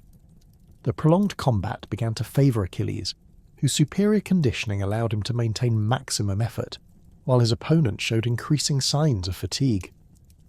The decisive moment came when Achilles discarded his spear and closed to grappling range, using techniques that Chiron had taught him for dealing with armoured opponents in confined spaces. His hands found the leather straps that secured Cycnus' helmet, and with a sudden twisting motion that utilised his full strength, he began to strangle his opponent with the very equipment designed to protect him. The helmet's bronze construction made it impossible for Cycnus to remove quickly, while its tight fit prevented him from breathing effectively as the straps tightened around his throat. Cycnus' death sent shockwaves through the Trojan forces, as their supposedly invulnerable champion had been defeated through tactical brilliance rather than brute force. The psychological impact of watching their strongest defender succumb to a Greek warrior who appeared barely out of adolescence undermined the confidence that had sustained their beach defence. Trojan resistance began to crumble as word of Cycnus' fate spread along their defensive line. Achilles retrieved his spear and immediately pressed his advantage, leading the Myrmidon charge that broke through the weakened Trojan positions. His warriors followed their prince with absolute confidence, their disciplined advance cutting through enemy formations that had lost cohesion following their champion's defeat. The distinctive war cry of the Myrmidons echoed across the battlefield as they drove the Trojans back from the shoreline, securing the landing zone for the rest of the Greek expedition. The successful establishment of the Greek beachhead marked only the beginning of Achilles' campaign to demonstrate his supremacy over all opponents who dared to face him. As the Allied forces consolidated their position and began constructing the fortified camp that would serve as their base of operations, reports arrived of Trojan reinforcements approaching from Allied cities throughout the region. These forces included some of the most renowned warriors in Asia Minor, men whose reputations had been earned through decades of successful warfare. Among the most significant of these reinforcements was Troilus, youngest son of King Priam, whose youth and exceptional skill made him a natural rival for Achilles among the younger generation of heroes. Troilus had been trained by the same masters who had educated Hector, and his abilities with spear and sword were considered remarkable even by Trojan standards. More importantly, prophecies suggested that Troy could not fall as long as Troilus lived to see his 20th birthday, making him a target of crucial strategic importance. The confrontation between Achilles and Troilus took place during a Greek reconnaissance in force, designed to probe Trojan defences and identify key enemy positions. Achilles had volunteered to lead this dangerous mission, taking with him a select group of Myrmidons whose speed and stealth capabilities made them ideal for deep penetration operations behind enemy lines. Their objective was to gather intelligence about Trojan troop dispositions while avoiding major engagements that might alert the enemy to Greek intentions. The mission proceeded smoothly, until the Greek force encountered a Trojan cavalry patrol led by Troilus himself, who was conducting his own reconnaissance of Greek positions. The meeting occurred in a narrow valley between two hills, where neither force could easily withdraw without exposing themselves to attack from their opponents. The tactical situation demanded immediate action, as delay would only allow additional enemy forces to arrive and complicate the engagement. Troilus recognized Achilles immediately, having heard detailed descriptions of the Greek champion's distinctive armor and fighting style. The young Trojan prince understood that this encounter offered him the opportunity to achieve the kind of victory that would establish his own reputation while dealing a devastating blow to Greek morale. His challenge to single combat was delivered with the formal courtesy that marked him as well-educated in the protocols governing heroic warfare. The duel that followed demonstrated why both warriors were considered prodigies among their respective generations. Troilus fought with the precision and discipline that characterized Trojan military training, his spearwork displaying technical excellence that would have overwhelmed most opponents. His defensive techniques were particularly impressive, as he consistently managed to deflect or avoid Achilles' attacks while maintaining offensive pressure that kept the Greek hero from utilizing his speed advantage fully. However, the fundamental difference in their capabilities became apparent as the combat continued. Where Troilus relied upon learned techniques and exceptional natural ability, Achilles possessed advantages that transcended normal human limitations. His speed allowed him to execute combination attacks that created openings in his opponent's defense, while his strength enabled him to deliver strikes with force that could shatter bronze weapons and armor. The decisive exchange occurred when Troilus attempted a complex spear technique that required perfect timing and positioning to execute successfully. Achilles recognized the maneuver from his own training and countered with a move that Chiron had taught him specifically for dealing with such attacks.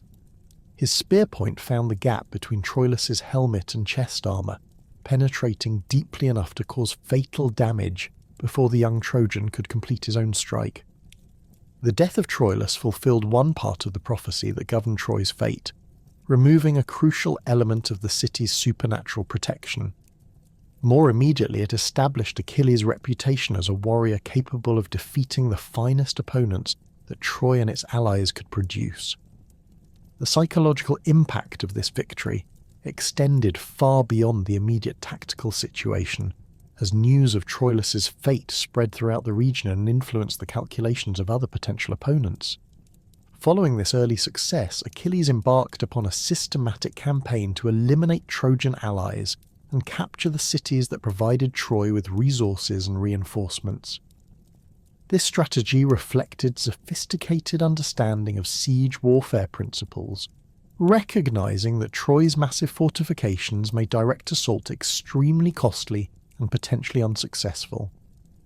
By controlling the surrounding region, the Greeks could gradually weaken Troy's ability to sustain a prolonged defense.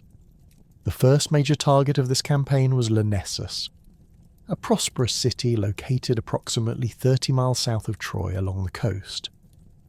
Lyrnessus served as a crucial supply depot for Trojan forces, its warehouses containing grain, weapons, and other materials essential for maintaining the siege defense. The city's location also made it an important communications hub, as messages and reinforcements from southern allies typically passed through its territory. Lyrnessus was defended by substantial walls constructed of fitted stone blocks, with towers positioned at regular intervals to provide overlapping fields of fire for archers and catapult operators. The garrison included approximately 2,000 warriors drawn from the city's own population and supplemented by Trojan regulars who had been stationed there specifically to coordinate regional defense efforts. King Mynes, who ruled Lyrnessus, was known for his tactical skill and his ability to inspire fierce loyalty among his followers. Achilles' assault on Lyrnessus demonstrated tactical innovations that would become standard elements of his approach to siege warfare. Rather than attempting to breach the walls through direct assault, he focused on isolating the city from external support while conducting raids designed to disrupt the defenders' morale and supply systems. His forces established camps at strategic points around the city, creating a loose blockade that prevented reinforcements from reaching the garrison. The siege operations revealed Achilles' ability to coordinate complex military activities while maintaining the aggressive leadership style that inspired maximum effort from his troops. He personally led reconnaissance missions that identified weak points in the city's defences, conducted night raids that destroyed enemy supplies stored outside the walls, and organised assault teams that tested different approaches to breaching the fortifications. The breakthrough came when Achilles discovered that the city's water supply depended upon a spring located outside the main defensive perimeter. By controlling this vital resource, the Greeks could force the defenders to choose between surrender and gradual death from thirst. The operation to capture the spring required careful coordination between multiple units, as the Trojans would undoubtedly attempt to prevent the loss of their water source. The attack proceeded at dawn, with Achilles leading the main assault force while other units created diversions that drew defenders away from the critical objective. His personal combat during this operation became legendary among both Greek and Trojan forces, as he single-handedly held a narrow pass that controlled access to the spring, while his engineers constructed fortifications that would make the position permanent. The fall of Lyrnessus provided the Greeks with their first major victory in the systematic campaign to isolate Troy, yielding substantial plunder that included gold, silver, weapons and supplies that would sustain the expedition for months. More significantly, the city's capture demonstrated that Trojan allies were vulnerable to well-planned attacks, encouraging other Greek commanders to undertake similar operations against different targets. Among the prisoners taken at Lyrnessus was Briseis, daughter of a local priest and renowned for her beauty throughout the region. Her capture would later become a source of conflict between Achilles and Agamemnon, though at the time she represented simply another valuable prize that reflected the success of Greek arms. The distribution of plunder from Lyrnessus followed traditional protocols, with Achilles receiving the largest share in recognition of his leadership role in the victory. The success at Lyrnessus established patterns that would characterize Achilles' approach to warfare throughout the early years of the Trojan campaign. His combination of tactical brilliance, personal combat supremacy, and ability to inspire exceptional performance from his troops made him the most effective Greek commander in operations against fortified positions.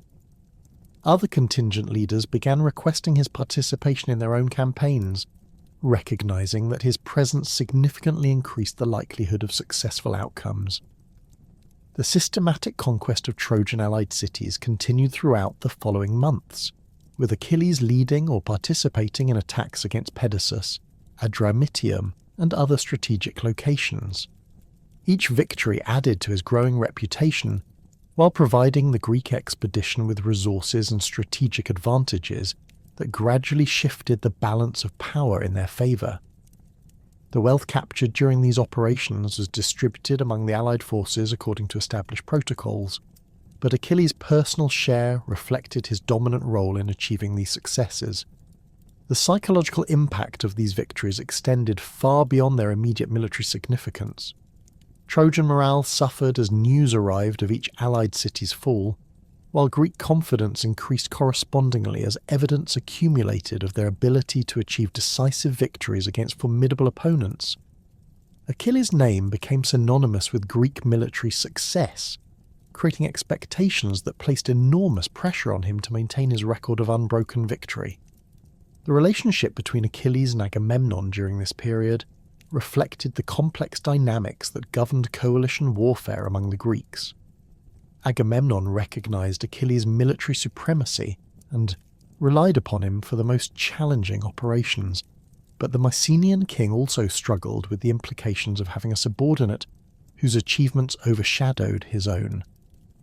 The distribution of plunder and recognition became sources of tension that would eventually erupt into open conflict. Though during these early victories, the relationship remained functional, if not entirely harmonious. The 10th year of the siege had begun with what appeared to be routine military operations, but the events that would transform Achilles from loyal coalition member to bitter enemy of his own allies began with a seemingly minor incident involving a priest of Apollo. Chrysis, an elderly cleric who served at one of Apollo's temples near Troy, arrived at the Greek camp under a flag of truce, carrying the sacred staff that marked his religious office and bearing a substantial ransom for his daughter's release. Chryseis had been captured during a recent Greek raid on a coastal settlement, and her beauty had made her a prized addition to Agamemnon's personal collection of war prizes. The priest's appearance at the camp created a stir among the Greek forces, as his advanced age and obvious distress at his daughter's captivity evoked sympathy even among hardened warriors. Chryses wore the white robes of his office, their fabric showing signs of the difficult journey from his temple to the Greek encampment. His hands trembled slightly as he held the golden staff topped with Apollo's sacred symbols, while his weathered face bore the expression of a father desperate to secure his child's freedom through any means necessary. Agamemnon received Chryses in the great pavilion that served as the expedition's command centre, surrounded by his principal advisors and contingent leaders who had gathered to witness this unusual diplomatic encounter. The Mycenaean king sat upon a throne-like chair carved from Lebanese cedar, his royal regalia emphasizing his position as supreme commander of the allied forces. Golden armbands encircled his muscled forearms, while his purple cloak bore embroidered designs that proclaimed his royal lineage and military achievements. The ransom that Chryses offered exceeded the normal value placed upon captive women, regardless of their beauty or noble birth. Golden vessels, silver ornaments, fine textiles, and other precious goods filled several large chests that the priest's servants had transported to the camp. The wealth displayed represented years of temple donations and personal savings, demonstrating the depth of a father's love and his willingness to sacrifice everything for his daughter's freedom. However, Agamemnon's response revealed the arrogance and inflexibility that had increasingly characterized his leadership, as the siege dragged on without decisive results. The king dismissed Chryses with contempt, declaring that Chryses pleased him more than his own wife Clytemnestra, and that he intended to keep the girl permanently as his concubine. His words carried deliberate cruelty, emphasizing that the priest's daughter would serve him in his palace at Messene long after the war's conclusion, bearing his children and living as his property rather than returning to her father's household. The public humiliation of Chryses violated both religious protocol and basic standards of diplomatic courtesy that governed interactions with enemy emissaries. Greek custom required respectful treatment of priests regardless of their nationality, while the sacred nature of ransom negotiations demanded serious consideration of reasonable offers. Agamemnon's behaviour demonstrated a level of hubris that many observers found disturbing, suggesting that power had corrupted his judgment and made him indifferent to both divine displeasure and human suffering. Chryses departed the camp with obvious anguish, his hopes for peaceful resolution of his daughter's captivity completely shattered by Agamemnon's intransigence. The elderly priest's journey back toward Troy took him along the shoreline where he could observe the massive Greek fleet and the extensive fortifications that had grown up around their base of operations. His prayers to Apollo began immediately, invoking the god's protection for his daughter while calling down divine vengeance upon those who had wronged both father and child. Apollo's response to his priest's prayers manifested with terrifying swiftness and devastating effect. The god descended from Olympus in his aspect as the archer, his silver bow gleaming with supernatural radiance as he took position on the hills overlooking the Greek camp. His arrows, crafted from divine materials and imbued with plague-bringing power, began falling among the assembled forces with deadly precision that no mortal archer could match. The plague struck first among the animals that provided essential support for the Greek war effort. Mules and dogs collapsed within hours of the first arrow strikes, their bodies convulsing as divine poison coursed through their systems. The horses that pulled supply wagons and carried cavalry units began dying in such numbers that the stench of rotting flesh filled the air throughout the camp. Cattle that provided fresh meat for the leadership's tables succumbed to the supernatural disease, while sheep and goats that supplemented the army's diet perished in their pens. The transition from animal to human casualties occurred on the plague's third day, when Apollo's arrows began finding targets among the Greek warriors themselves. The disease spread with unnatural speed, affecting men who had shown no previous symptoms and killing with a rapidity that defied normal understanding of illness. Healthy warriors would collapse during routine duties, their bodies burning with fever that no amount of cool water could relieve. Delirium set in quickly, followed by painful death that often occurred within hours of the first symptoms appearing. The funeral pyres that burned continuously throughout the camp created columns of black smoke that could be seen from Troy's walls, providing the besieged city with clear evidence that divine displeasure had struck their enemies. The Greeks found themselves unable to maintain normal military operations as increasing numbers of warriors fell victim to the plague, while those who remained healthy lived in constant fear of becoming the next casualties. Morale plummeted as rumours spread that the gods had abandoned the Greek cause, leaving them vulnerable to supernatural punishment for their leaders' transgressions. Calchas, the expedition's chief seer and interpreter of divine omens, recognized the plague's supernatural origin through his prophetic abilities. The old priest's weathered features bore the strain of receiving visions that revealed uncomfortable truths about the crisis afflicting the Greek forces. His long white beard trembled as he prepared to deliver prophecies that would inevitably create conflict between the expedition's most powerful leaders, yet his religious obligations demanded that he speak truthfully regardless of personal consequences. The assembly convened by Achilles to address the crisis filled the largest open space within the Greek camp, as warriors from all contingents gathered to hear their seer's explanation for the divine punishment that threatened to destroy their expedition. Calchas stood before this massive audience with obvious reluctance, understanding that his revelations would create dangerous tensions between men whose cooperation was essential for the campaign's success. His sacred staff marked him as Apollo's servant, while his white robes emphasized his religious authority to interpret divine will. The seer's pronouncement that Apollo's anger stemmed from Agamemnon's treatment of crises created immediate uproar among the assembled warriors. Calchas explained that the plague would continue until Chryseis was returned to her father without ransom, accompanied by a sacred offering that would demonstrate proper respect for Apollo's priesthood. The solution required Agamemnon to surrender his most prized war trophy, while acknowledging that his behaviour had endangered the entire expedition through divine retribution. Agamemnon's reaction to this prophecy revealed the depth of his pride and his unwillingness to accept responsibility for the crisis that threatened his command. The Mycenaean king's face flushed with anger as he denounced Calchas as a false prophet, who consistently delivered unwelcome predictions without offering useful guidance. His accusations that the seer deliberately sought to undermine royal authority demonstrated how completely he had lost perspective on the situation's seriousness. However, the mounting death toll and the obvious supernatural nature of the plague made it impossible for Agamemnon to ignore Calchas's prophecy indefinitely. The practical necessities of maintaining an effective fighting force eventually overcame his personal pride, forcing him to agree to Chryseis' return. Yet his capitulation came with conditions that would create far more serious problems than the original crisis had presented. Agamemnon declared that he would surrender Chryseis only if he received equivalent compensation from another contingent leader, arguing that his status as supreme commander entitled him to maintain his share of war prizes regardless of circumstances.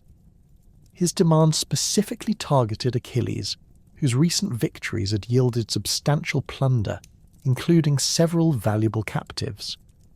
The king's intention to claim Briseis, Achilles' own prize from the conquest of Lyrnessus, represented a direct challenge to the young hero's honour and status within the coalition. The confrontation that erupted between Agamemnon and Achilles exceeded all previous disputes in its intensity and personal venom.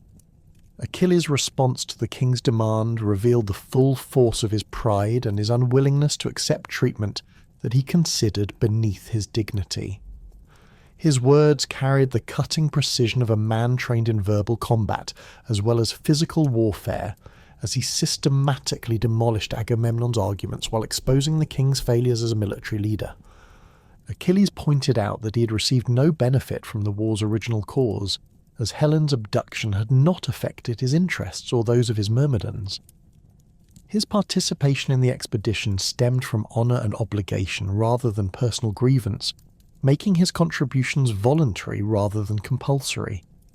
The systematic conquest of Trojan-allied cities had been accomplished primarily through his efforts, while Agamemnon had remained safely in camp managing administrative details rather than risking his life in combat. The distribution of plunder had consistently favoured Agamemnon despite his minimal contributions to actual fighting, while Achilles received smaller shares despite bearing the greatest risks and achieving the most significant victories. This pattern reflected the king's abuse of his command authority to enrich himself at the expense of subordinates whose efforts made such enrichment possible. The demand for Briseis represented the culmination of this systematic exploitation, crossing lines that no honourable leader should transgress. Agamemnon's counter-arguments revealed his complete inability to understand the principles that governed heroic behaviour and coalition leadership. He emphasised his royal prerogatives and supreme command authority while dismissing Achilles' contributions as the expected performance of a subordinate officer. His threats to personally seize Briseis from Achilles' quarters demonstrated contempt for the younger man's status and achievements that went far beyond reasonable assertion of command authority. The escalating verbal conflict brought both men to the edge of violence, with Achilles' hand moving instinctively toward his sword hilt, as Agamemnon's insults became increasingly personal and offensive. The intervention of Athena, visible only to Achilles, prevented bloodshed that would have shattered the Greek coalition immediately. The goddess's counsel emphasized the long-term advantages of restraint over immediate satisfaction, promising that Agamemnon's behavior would eventually bring its own punishment. Despite divine intervention preventing immediate violence, Achilles' fury found expression in a formal declaration that severed his relationship with the Greek expedition. His oath, sworn before the assembled army with his sceptre as witness, promised that the Greeks would eventually beg for his return when Hector's attacks threatened their complete destruction. The prophecy carried the weight of divine inspiration, as Achilles' anger had awakened prophetic abilities that allowed him to perceive future events with startling clarity. The withdrawal of Achilles and his myrmidons from active participation in the siege created immediate tactical problems for the remaining Greek forces. The loss of their most effective combat unit reduced the expedition's offensive capabilities while eliminating the psychological advantage that Achilles' presence had provided in previous engagements. Trojan observers from the city walls could clearly see the Myrmidons pulling back from forward positions, signalling a fundamental change in Greek capabilities that would influence Trojan strategic planning. Thetis' arrival at her son's quarters occurred within hours of his confrontation with Agamemnon, as the sea nymph's maternal instincts had alerted her to his emotional crisis, despite the physical distance between them. Her appearance in the camp required careful concealment from other Greeks, as divine intervention in mortal conflicts always carried political implications that could complicate already difficult situations. The private meeting between mother and son took place in Achilles' personal pavilion, where they could speak freely without fear of observation or interruption. Achilles' account of his humiliation at Agamemnon's hands moved Thetis to tears, as she recognized that her son's honor had been deliberately trampled by a man whose authority depended upon the very warriors he chose to insult. The sea nymph's divine nature allowed her to perceive the full implications of this conflict, understanding that Agamemnon's behavior would ultimately lead to consequences far beyond the immediate dispute over Briseis. The plan that Thetis proposed to her son involved direct appeal to Zeus for intervention that would demonstrate Achilles' true value to the Greek cause. By allowing Trojan forces to achieve significant victories in Achilles' absence, the king of the gods could force Agamemnon to acknowledge his dependence upon the young hero, while providing Achilles with the satisfaction of seeing his enemies suffer for their treatment of him. The strategy required patience and willingness to watch fellow Greeks die for the sake of personal vindication, but it offered the only path to restoring Achilles' honour that did not involve direct violence against his own allies. Thetis' journey to Olympus required careful timing, as she needed to approach Zeus when he was separated from Hera and other deities who might oppose her request. The sea nymph's relationship with the king of the gods was complicated by their past romantic involvement and the political considerations that had forced Zeus to arrange her marriage to a mortal. However, her request for divine intervention on behalf of her son appealed to Zeus's sense of justice and his understanding of the proper relationships between leaders and their subordinates. The agreement between Thetis and Zeus established the framework for events that would transform the entire character of the Trojan War. Zeus's promise to honour Achilles by allowing Trojan victories would demonstrate the young hero's indispensable value, while punishing Agamemnon for his arrogant treatment of his most capable subordinate. The divine intervention would be subtle enough to avoid obvious supernatural interference, but effective enough to create military situations that only Achilles' return could resolve. The immediate impact of Achilles' withdrawal became apparent during the next major engagement between Greek and Trojan forces. Hector, recognizing the opportunity created by the absence of his most dangerous opponent, launched aggressive attacks against Greek positions that had previously been considered secure.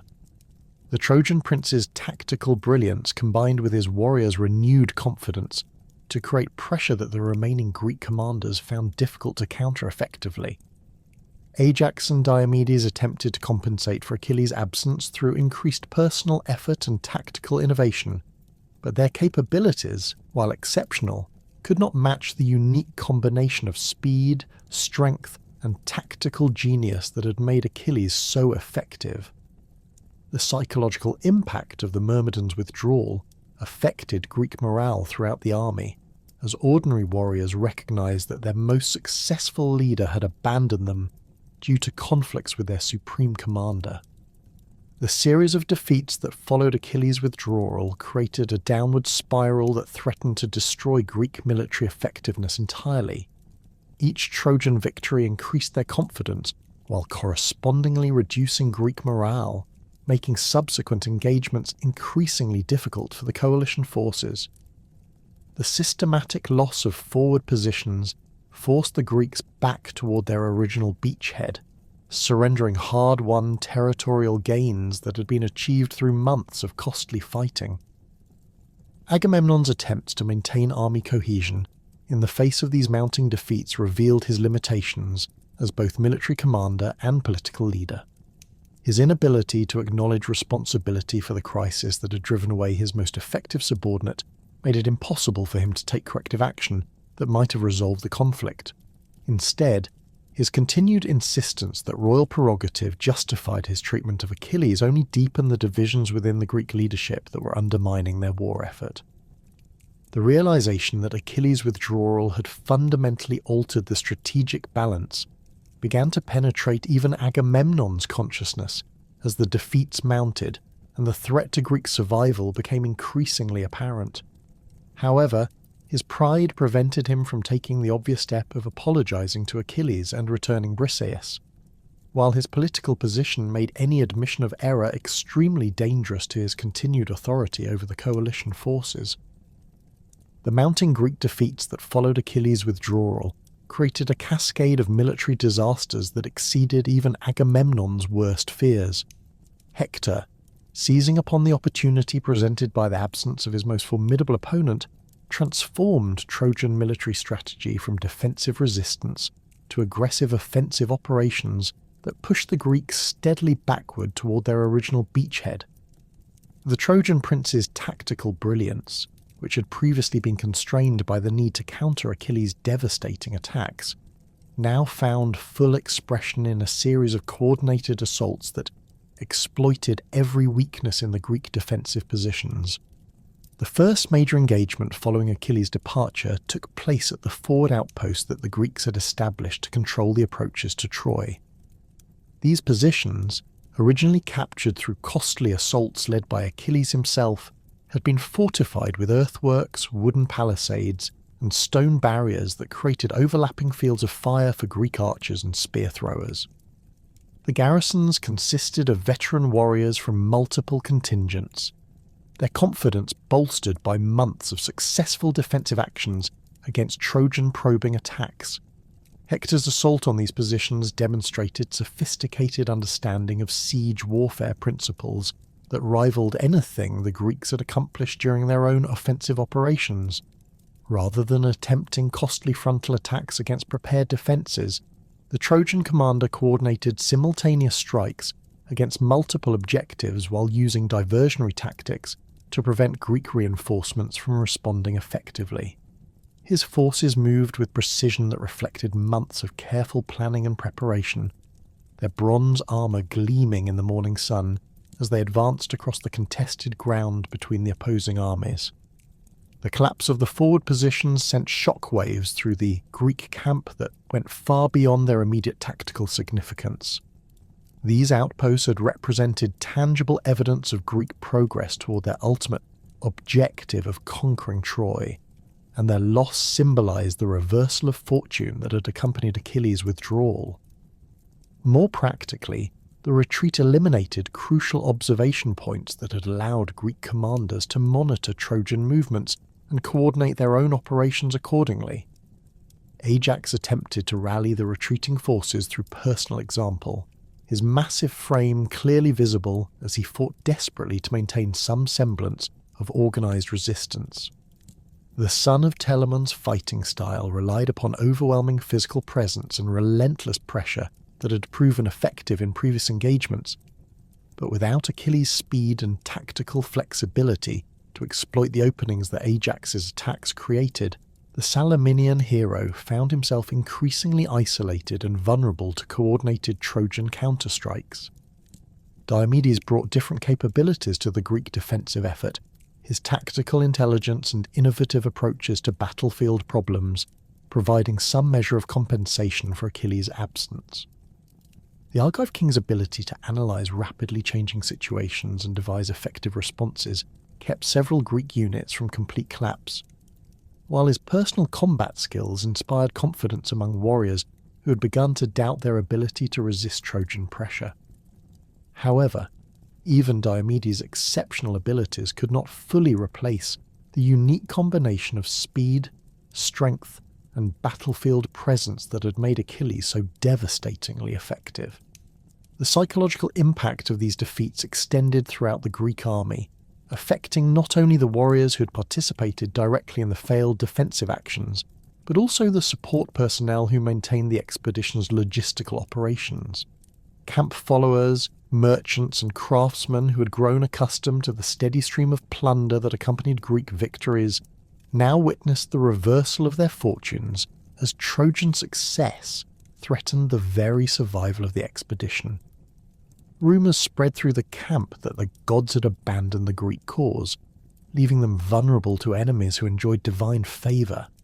Nestor, the aged king of Pylos, whose wisdom and experience had made him a valued advisor throughout the campaign, attempted to address the crisis through diplomatic means that might restore unity to the fractured Greek leadership.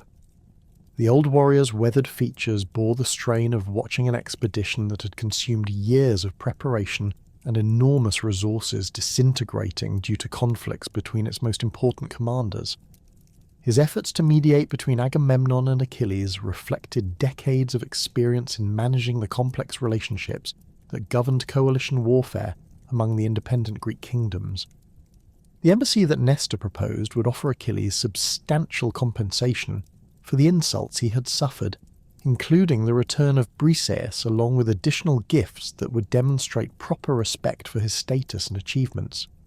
The package would include gold and silver vessels, fine horses, skilled craftsmen, and other valuable items that exceeded the normal protocols for resolving disputes between allied commanders. More significantly, Agamemnon would be required to publicly acknowledge his error in judgment and formally apologise for his treatment of the young hero. However, the implementation of this diplomatic solution required Agamemnon to overcome the pride and stubbornness that had created the crisis in the first place. The Mycenaean king's initial response to Nestor's proposal revealed the depth of his inability to acknowledge fault or accept responsibility for the consequences of his actions. His arguments that royal prerogative justified his treatment of subordinates demonstrated complete failure to understand the principles that governed effective leadership in coalition warfare, where authority depended upon the willing cooperation of independent commanders rather than simple hierarchical dominance. The debate within the Greek War Council over the appropriate response to their deteriorating military situation exposed fundamental disagreements about command authority and the distribution of rewards that had been building throughout the long siege. Some commanders supported immediate capitulation to Achilles' demands, recognizing that his return was essential for Greek survival regardless of the precedent such action might establish. Others worried that yielding to pressure from a subordinate would undermine the command structure that held the coalition together, potentially encouraging similar challenges from other contingent leaders. Meanwhile, Hector's continued offensive operations pushed Greek forces steadily backward, capturing strategic positions that had required months of costly fighting to secure originally. The Trojan prince's tactical innovations included coordinated cavalry attacks that exploited gaps in Greek defensive lines, concentrated archery barrages that disrupted enemy formations, and rapid infantry assaults that prevented effective counterattacks. His success in maintaining offensive momentum, despite the logistical challenges of operating away from Troy's defensive walls, demonstrated military capabilities that rivaled those of the most accomplished Greek commanders. The siege warfare that had characterized much of the campaign now reversed direction, with Trojan forces establishing their own forward positions that threatened Greek supply lines and communication routes. The construction of these Trojan outposts proceeded with remarkable efficiency, suggesting that Hector had prepared extensively for offensive operations during the years when Greek attacks had forced him to concentrate on defensive measures. Wooden palisades, earthwork barriers, and stone foundations appeared with speed that impressed even experienced Greek engineers who observed the construction from their own defensive positions. The threat to Greek logistics became particularly acute as Trojan cavalry units began intercepting supply convoys that travelled between the main camp and the various foraging areas that provided food and materials for the expedition. These attacks disrupted the careful balance of resources that sustained such a large military force far from its home territories, creating shortages of essential supplies that affected everything from weapon maintenance to medical care for wounded warriors. The psychological impact of these supply disruptions compounded the military pressure that Hector's main force was applying through direct combat operations. Patroclus observed these developments with growing alarm from his position within the Myrmidon camp, where Achilles' continued withdrawal from active participation had created an atmosphere of frustration and restless energy among warriors accustomed to constant action. The Myrmidons maintained their equipment and training routines with characteristic discipline, but their enforced inactivity while their comrades suffered defeat after defeat created tensions that threatened to undermine unit cohesion. Patroclus found himself serving as intermediary between the increasingly desperate requests for Myrmidon intervention and Achilles' adamant refusal to participate in operations under Agamemnon's command. The relationship between Achilles and Patroclus during this period reflected the complex dynamics that had developed between them since their reunion at Aulis. Patroclus understood his friend's anger at Agamemnon's treatment and supported his demand for proper recognition and compensation, but he also felt the pull of loyalty to their fellow Greeks who were dying in battles that Myrmidon intervention might have prevented. His attempts to find middle ground that would satisfy Achilles' honour while addressing the military crisis demonstrated the diplomatic skills that complemented his combat abilities. The breaking point came when Trojan forces achieved their most significant victory since the war's beginning, capturing the Greek fortifications that protected the harbour where the expedition's ships were beached. This assault, led by Hector personally, penetrated defensive lines that had been considered impregnable, and reached positions from which Trojan archers could threaten the vessels that represented the Greeks' only means of retreat. The sight of Trojan warriors fighting among the ships that had carried the expedition from Greece created panic throughout the camp as the reality of potential complete defeat became undeniable. The battle for the harbour installations demonstrated Hector's tactical brilliance at its peak, as the Trojan prince coordinated multiple assault columns that struck simultaneously at different points along the Greek defensive perimeter. His forces moved with precision that reflected careful reconnaissance and planning, their attacks timed to prevent effective coordination of the Greek defensive responses. The bronze points of Trojan spears glinted in the afternoon sun as they pressed forward through gaps in the Greek lines, while their war cries echoed across the contested ground with confidence that had been building through months of successive victories. Greek resistance centred around the larger ships, where desperate defenders fought with the fury of men who understood that defeat meant death or slavery for themselves and their families. Ajax commanded the most determined defensive effort, his massive shield deflecting Trojan spears while his sword carved bloody paths through enemy formations that pressed too close to the vessels under his protection. The Salaminian hero's voice could be heard above the battle's din as he shouted encouragement to his warriors and tactical instructions that helped maintain some semblance of organised resistance. The crisis reached its climax when Trojan forces succeeded in setting fire to several Greek ships, the flames spreading rapidly through the dry wood and pitch that made the vessels vulnerable to incendiary attacks. The sight of their precious ships burning created terror throughout the Greek camp that went beyond normal battlefield fear, as these vessels represented their only means of escape should the military situation become completely hopeless. The smoke from the burning ships created a pall over the entire area that served as visible symbol of Greek defeat and Trojan triumph. Patroclus could no longer contain his anguish at watching fellow Greeks die while the Myrmidons remained inactive in their camp. His emotional appeal to Achilles emphasized the bonds of friendship and shared experience that connected them to the other heroes who had trained together under Chiron's guidance. Warriors who were now fighting desperately against overwhelming odds without the support that Myrmidon intervention could provide. The sight of burning ships and the sounds of battle reaching their camp made continued activity seem like betrayal of everything they had been taught about heroic obligations and mutual loyalty. Achilles' response to Patroclus's plea revealed the internal conflict that had been building within him as the military situation deteriorated. His anger at Agamemnon remained as fierce as ever, fueled by the king's continued refusal to acknowledge fault or offer appropriate compensation for the insults that had driven the young hero to withdraw from active participation. However, the sight of Trojan warriors fighting among Greek ships awakened protective instincts that transcended personal grievances and touched the fundamental values that had shaped his character since childhood.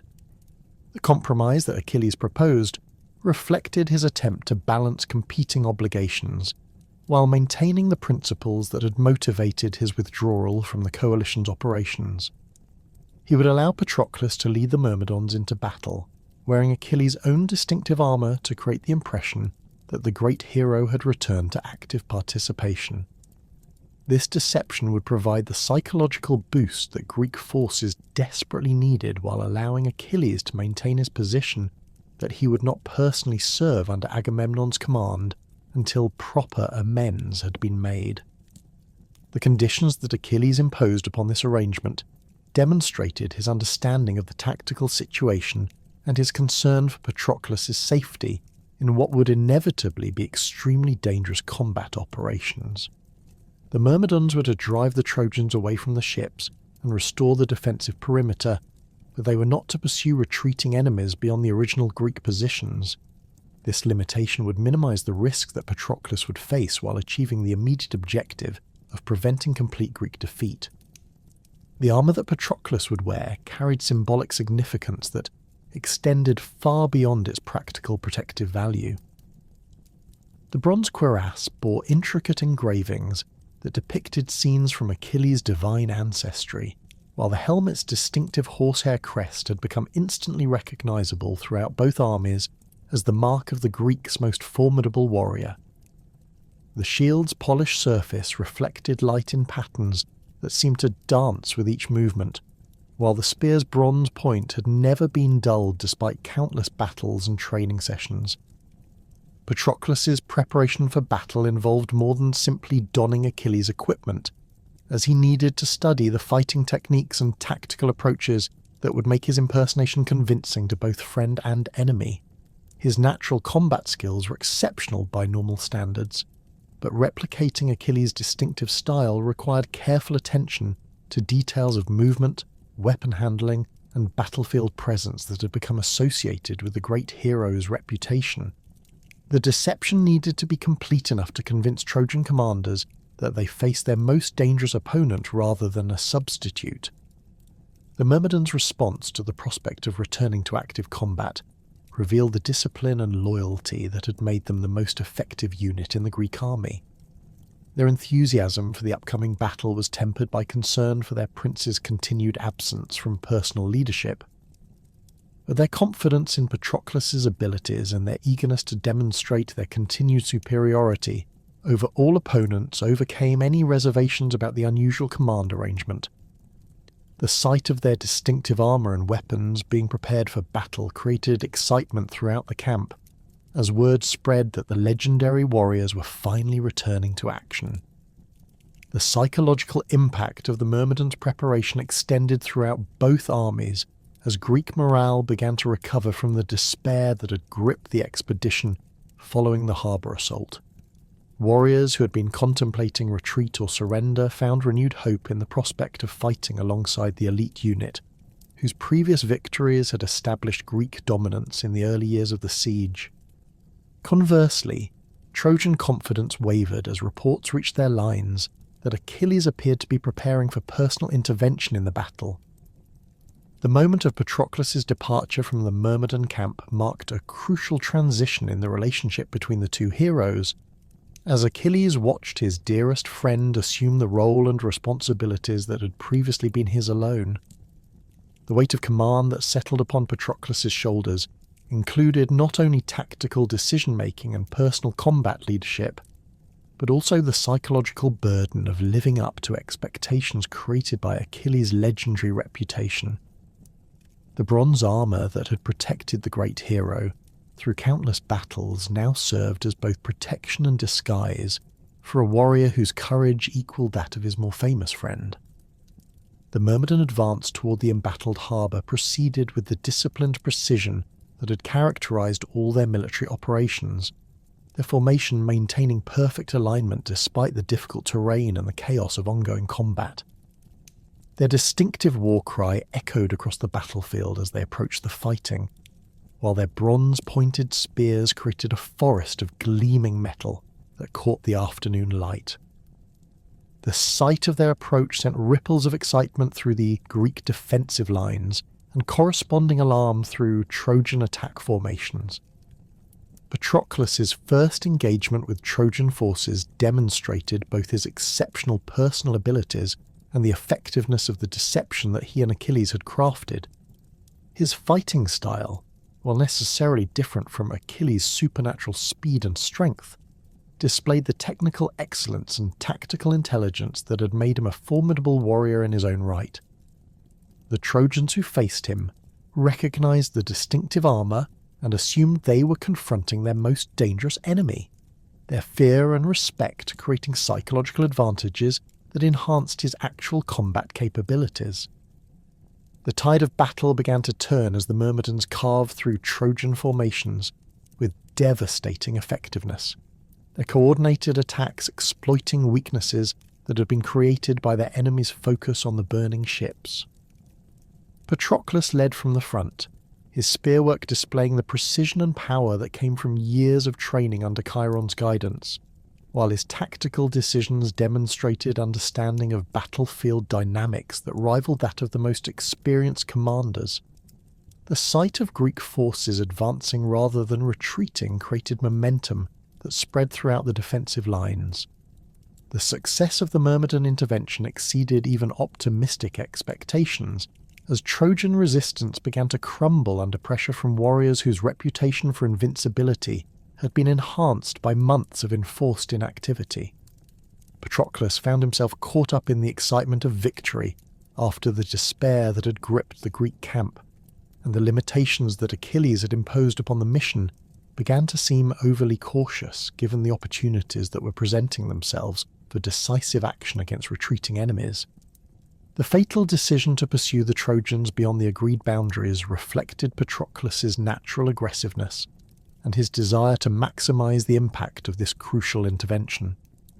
His success in driving enemy forces away from the harbour had restored Greek morale and prevented immediate disaster, but the sight of Trojan warriors retreating in disorder suggested possibilities for achieving more significant strategic gains that could alter the entire character of the siege.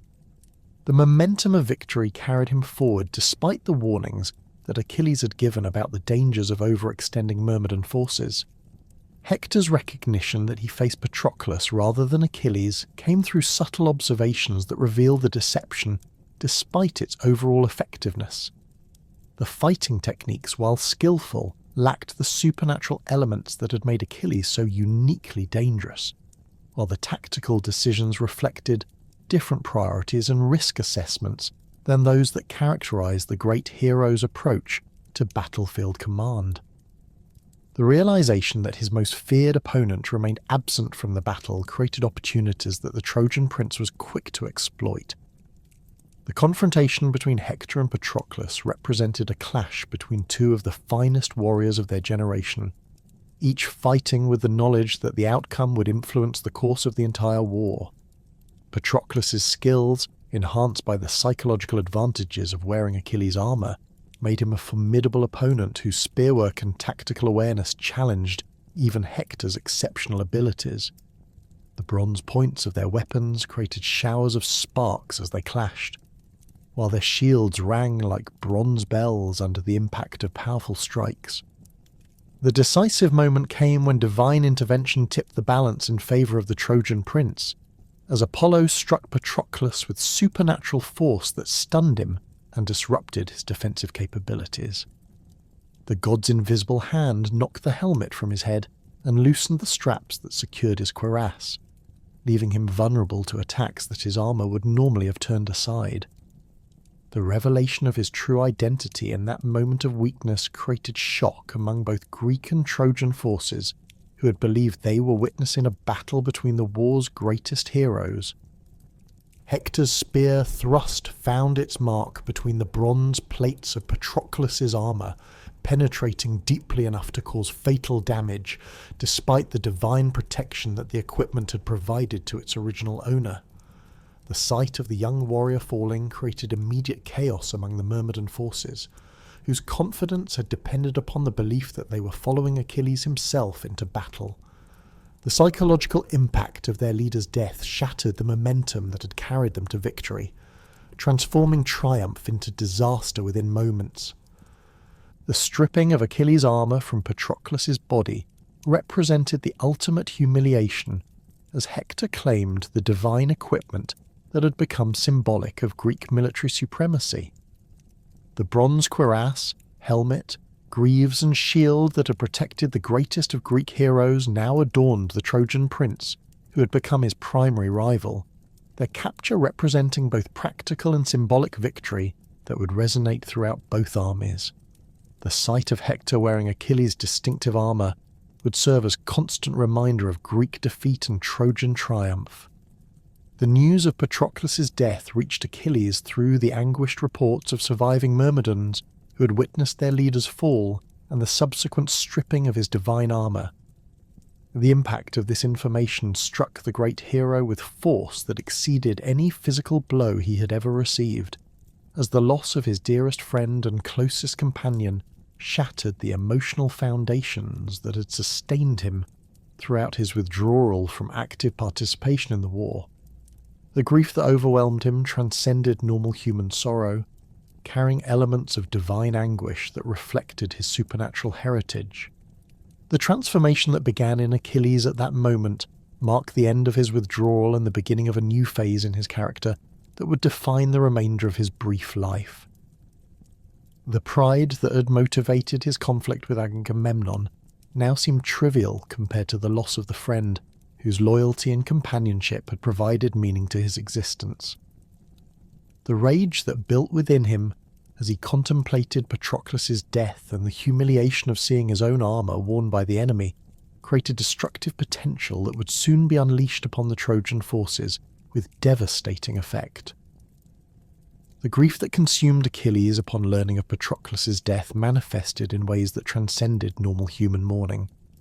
His anguished cries could be heard throughout the Greek camp, their intensity causing seasoned warriors to pause in their duties and exchange worried glances. The sound carried an otherworldly quality that spoke of divine heritage, as if the very air around him vibrated with supernatural sorrow.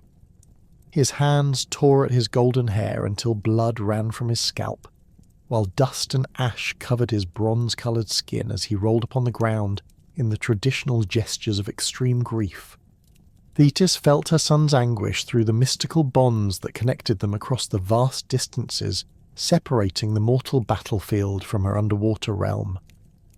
The sea nymph's own divine nature resonated with Achilles' pain, creating disturbances in the ocean depths that sent tremors through her father Nereus's palace. Schools of fish fled from the vicinity as the water itself seemed to pulse with grief, while the other Nereids gathered around their sister with expressions of sympathy and concern for the tragedy that had befallen her mortal child. The journey from the ocean depths to the Greek camp required Thetis to manifest in her most corporeal form, her silver hair streaming with seawater as she materialized beside her son's pavilion. Her arrival went unnoticed by the other Greeks, who were too absorbed in their own concerns about the military situation to observe the subtle signs that marked divine presence. The sea nymph's feet left no prints in the sand as she approached Achilles, while her garments remained perfectly dry despite her recent emergence from the Mediterranean's depths. Thetis found Achilles surrounded by the surviving Myrmidons who had witnessed Patroclus's death, their own faces bearing expressions of shock and grief that reflected their commander's emotional state. These hardened warriors, who had faced death countless times without flinching, now struggled to comprehend the loss of the man who had led them so effectively in their prince's absence. Their bronze armour showed damage from the desperate fighting that had followed Patroclus's fall, while their weapons bore the stains of Trojan blood that had been spilled in futile attempts to recover their leader's body. The sight of her son's devastation moved Thetis to tears that fell like drops of liquid silver, each one carrying the weight of maternal love and divine sorrow. She understood immediately that Patroclus's death had fundamentally altered Achilles' relationship with the world around him, transforming the proud young warrior who had withdrawn from battle over questions of honour into something far more dangerous and destructive. The prophecy that had shadowed his life since birth now approached its fulfilment, as the path toward glory and early death became the only course that could satisfy his need for vengeance. Achilles' declaration of his intention to return to battle carried the finality of divine judgment, his voice taking on qualities that spoke of supernatural determination rather than mere human resolve. The grief that had initially overwhelmed him was already transforming into rage that would fuel the most devastating display of martial prowess that the world had ever witnessed. His demands for immediate action against the Trojans revealed a complete abandonment of the cautious strategic thinking that had previously characterized his approach to warfare. The practical obstacles to Achilles' return to combat became immediately apparent when Thetis observed that her son no longer possessed the divine armour that had protected him throughout his previous battles. Hector's seizure of the equipment from Patroclus's body had left the greatest of Greek warriors without the supernatural protection that his dangerous fighting style required. The bronze cuirass, helmet, greaves, and shield that had been crafted for his unique physique and combat techniques now adorned his greatest enemy, their loss representing both practical and symbolic defeat. Thetis recognized that conventional armor would prove inadequate for the type of combat that Achilles intended to pursue in his quest for vengeance. His supernatural speed and strength demanded equipment that could withstand forces far exceeding normal human capabilities, while his planned assault on Trojan positions would expose him to concentrated attacks from multiple opponents simultaneously. The divine protection that had been incorporated into his original armor represented the difference between victory and death in the battles that lay ahead. The solution required intervention from the most skilled craftsman in the divine realm, Hephaestus, whose mastery of metalworking exceeded that of any mortal smith by margins that defied comprehension. The god of the forge had previously created weapons and armor for other heroes, but the equipment that Achilles would require represented a challenge that would test even his supernatural abilities. The time constraints imposed by the military situation meant that this masterwork would need to be completed within a single day, a timeline that would have been impossible for any lesser craftsman. Thetis's journey to Hephaestus's forge took her through the divine realms that existed parallel to the mortal world, her passage marked by the subtle signs that indicated movement between different planes of existence. The god's workshop occupied a vast cavern beneath Mount Etna, where supernatural fires burned with temperatures that could melt any earthly metal. The sound of divine hammers striking bronze and iron created rhythms that echoed through the underground chambers, while the glow from the forges illuminated walls covered with tools and weapons that represented centuries of divine craftsmanship. Hephaestus received Thetis with the courtesy due to a fellow deity, though his scarred features showed curiosity about the urgency that had brought her to his domain. The god's powerful arms bore the marks of countless hours at the forge, while his leather apron showed stains from metals that existed only in the divine realm. His workshop contained materials that mortal smiths could never hope to obtain: bronze that never tarnished, iron that held edges sharper than any earthly blade, and gold that possessed properties beyond mere decoration. The commission that Thetis presented challenged Hephaestus to create armor that would surpass even his previous masterworks, equipment that would protect a warrior whose capabilities exceeded normal human limitations, while enhancing his natural abilities through divine craftsmanship. The specifications required bronze work of unprecedented complexity, with joints that would allow complete freedom of movement despite providing comprehensive protection. The weight distribution needed to accommodate Achilles' fighting style, while the decorative elements would need to reflect his divine heritage and heroic status.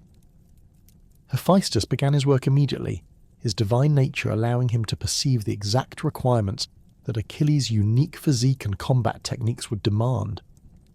The bronze for the cuirass was selected from ingots that had been smelted using fires fed by the breath of dragons, their metal possessing qualities that would turn aside any mortal weapon. The shaping process required hammers that weighed more than most men could lift, their blows creating resonances that carried through the mountain's foundations. The creation of the helmet demanded particular attention to both protection and visibility, as Achilles' fighting style depended upon his ability to observe multiple opponents simultaneously, while maintaining peripheral awareness of battlefield conditions. Hephaestus crafted the bronze with ventilation channels that would prevent overheating during extended combat. While the cheek guards were shaped to deflect strikes without restricting hearing, the horsehair crest was woven from strands that had been treated with divine essences, creating a display that would be visible across any battlefield. The greaves required precise measurements that Hephaestus obtained through his divine perception of Achilles' physical form, their bronze construction incorporating flexibility joints that would protect the legs without hindering the speed that made the young hero so formidable. The metal was worked to a thickness that would stop spear thrusts while remaining light enough to avoid affecting his natural agility. Decorative patterns were hammered into the surface using techniques that created designs visible only when light struck the bronze from specific angles. The shield represented the greatest challenge and the most significant opportunity for artistic expression, as this piece would serve not only as protective equipment, but also as a canvas for depicting the entire scope of human existence. Hephaestus conceived of a design that would encompass all aspects of mortal life, from the grand sweep of cosmic forces to the intimate details of daily existence. The shield's surface would become a masterpiece that combined practical function with artistic vision that exceeded anything previously created by divine or mortal hands. The outer rim of the shield depicted the great river ocean that encircled the world, its flowing waters represented by bronze work so intricate that the metal seemed to move with tidal currents. Within this boundary, Hephaestus created concentric circles that contained increasingly detailed scenes of human life and divine influence. The craftsmanship required techniques that pushed even his supernatural abilities to their limits, as each figure needed to be individually shaped and positioned with precision that would allow observers to distinguish specific details despite the shield's practical dimensions. The central medallion showed the earth and sky in their eternal relationship, with the sun, moon and stars positioned according to divine knowledge of celestial mechanics. The constellations were represented by gold inlays that caught light in patterns that mimic their actual appearance in the night sky, while the sun and moon were crafted from metals that seemed to generate their own illumination. The earth itself was depicted as a fertile realm where human civilization could flourish under divine protection. The first major scene surrounding this central image portrayed two cities that represented the dual nature of human existence, one at peace and one at war. The peaceful city showed wedding processions, legal proceedings, and commercial activities that demonstrated civilization's achievements when divine favor allowed human society to develop without external threats. The figures were so precisely crafted that observers could distinguish individual expressions and gestures, while the architectural details showed buildings that reflected the highest achievements of mortal construction techniques. The city at war provided contrast through scenes of siege warfare, heroic combat, and the tragic consequences that accompanied human conflict. Hephaestus depicted warriors in full battle array, their bronze armour gleaming as they advanced against defensive positions that showed the ingenuity that desperation could inspire. The god's divine perception allowed him to incorporate details from actual battles, including specific tactical formations and weapon techniques that would be recognizable to experienced warriors who examined the shield.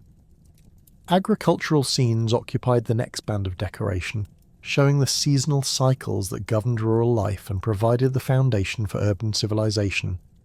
Ploughing, planting, harvesting, and threshing were depicted with attention to the tools and techniques that mortal farmers employed to coax sustenance from the earth. The figures showed the dignity of honest labour, while the surrounding landscape demonstrated the beauty that could result from the partnership between human effort and natural fertility. A vineyard scene captured the joy associated with the grape harvest, showing workers gathering the fruit that would become wine for celebrations and religious ceremonies. The vines were crafted with such detail that individual leaves could be distinguished, while the workers' expressions showed the satisfaction that came from successful completion of essential tasks. Hephaestus included a young man playing a lyre to accompany the workers' songs, his music represented through bronze work that seemed to capture the rhythm and melody of harvest celebrations. Pastoral scenes depicted the herding of cattle that provided meat, milk, and leather for human use, showing the relationship between humans and animals that had developed over centuries of domestication. The cattle were individually crafted to show different breeds and ages, while the herdsmen displayed the skills required to manage large numbers of animals across varied terrain. A lion attack on the herd provided dramatic contrast, showing the constant dangers that threatened pastoral life despite its apparent tranquility. The final band before the ocean rim showed scenes of dancing and celebration that captured the joy and community spirit that mark the highest achievements of human social development. Young men and women moved in patterns that represented the complex relationships governing courtship and marriage. their figures crafted with such precision that observers could almost hear the music that accompanied their movements. The clothing and jewellery shown in these scenes reflected the finest products of human craftsmanship, demonstrating the prosperity that peace and divine favour could bring to mortal communities. The completion of this masterwork required divine inspiration that transcended even Hephaestus's normal capabilities, as the god drew upon his understanding of fate and prophecy to create images that would remain relevant throughout the ages that followed. The bronze work incorporated techniques that had never been attempted before, while the overall design achieved artistic unity that balanced individual scenes with the shield's function as a comprehensive representation of human existence. The spear that Hephaestus crafted to complement the armour represented another pinnacle of divine craftsmanship, its bronze point forged from metal that would never dull, regardless of the number of enemies it pierced. The wooden shaft was cut from an ash tree that had grown in the divine realm, its grain patterns providing both strength and flexibility that would allow the weapon to withstand forces that would shatter normal spears. The balance point was calculated to accommodate Achilles' throwing technique, while the overall length provided reach advantages that would prove crucial in the combat that lay ahead. The presentation of the completed armour to Thetis marked the culmination of divine craftsmanship that would never be equalled by mortal or immortal hands. Each piece represented perfection in its specific function while contributing to an overall ensemble that would transform its wearer into the most formidable warrior who had ever walked upon the earth. The bronze surfaces gleamed within a light that spoke of supernatural properties, while the decorative elements displayed artistry that elevated practical equipment to the realm of divine art. Thetis's return journey to the Greek camp proceeded with the urgency that the military situation demanded, her divine nature allowing her to traverse the distance between Hephaestus's forge and the Trojan battlefield within hours rather than the days that mortal travel would have required. The armour's weight presented no burden to her supernatural strength, while its radiance was concealed through divine means that would prevent unwanted attention during her passage through the mortal realm. The arrival of the new armour at Achilles' pavilion created immediate excitement among the Myrmidons who had been waiting for their prince's return to active combat. The bronze surfaces reflected the morning light with intensity that seemed to generate illumination from within the metal itself, while the craftsmanship displayed details that exceeded anything they had previously observed. The shield's intricate scenes drew particular attention as warriors gathered around to examine the depictions of human life that covered its surface. Achilles' reaction to receiving the divine armour revealed the transformation that Patroclus' death had wrought in his character, as the grief and rage that consumed him found focus in the prospect of vengeance against those responsible for his friend's fate. The equipment fit his form as if it had been shaped specifically for his body, which indeed it had through Hephaestus's divine perception of his physical requirements. The bronze seemed to merge with his skin, creating the impression that armour and warrior had become a single entity dedicated to destruction. The reconciliation with Agamemnon that preceded Achilles' return to battle proceeded with formal protocols that satisfied honour requirements while acknowledging the practical necessities that made cooperation essential for Greek survival. The Mycenaean king's public apology and the return of Briseis, along with additional compensation, demonstrated recognition that his previous treatment of Achilles had been both unjust and strategically counterproductive. The ceremony took place before the assembled army, providing witnesses to ensure that the agreement would be respected by all parties. However, the reconciliation carried none of the emotional weight that such occasions normally possessed, as Achilles' focus had shifted entirely toward the vengeance that would consume the remainder of his life. The gifts and apologies that would have satisfied his earlier grievances now seemed trivial compared to the loss that demanded retribution through Trojan blood. His acceptance of Agamemnon's terms reflected practical necessity rather than genuine forgiveness, as cooperation was required to achieve access to the enemies who'd killed Patroclus.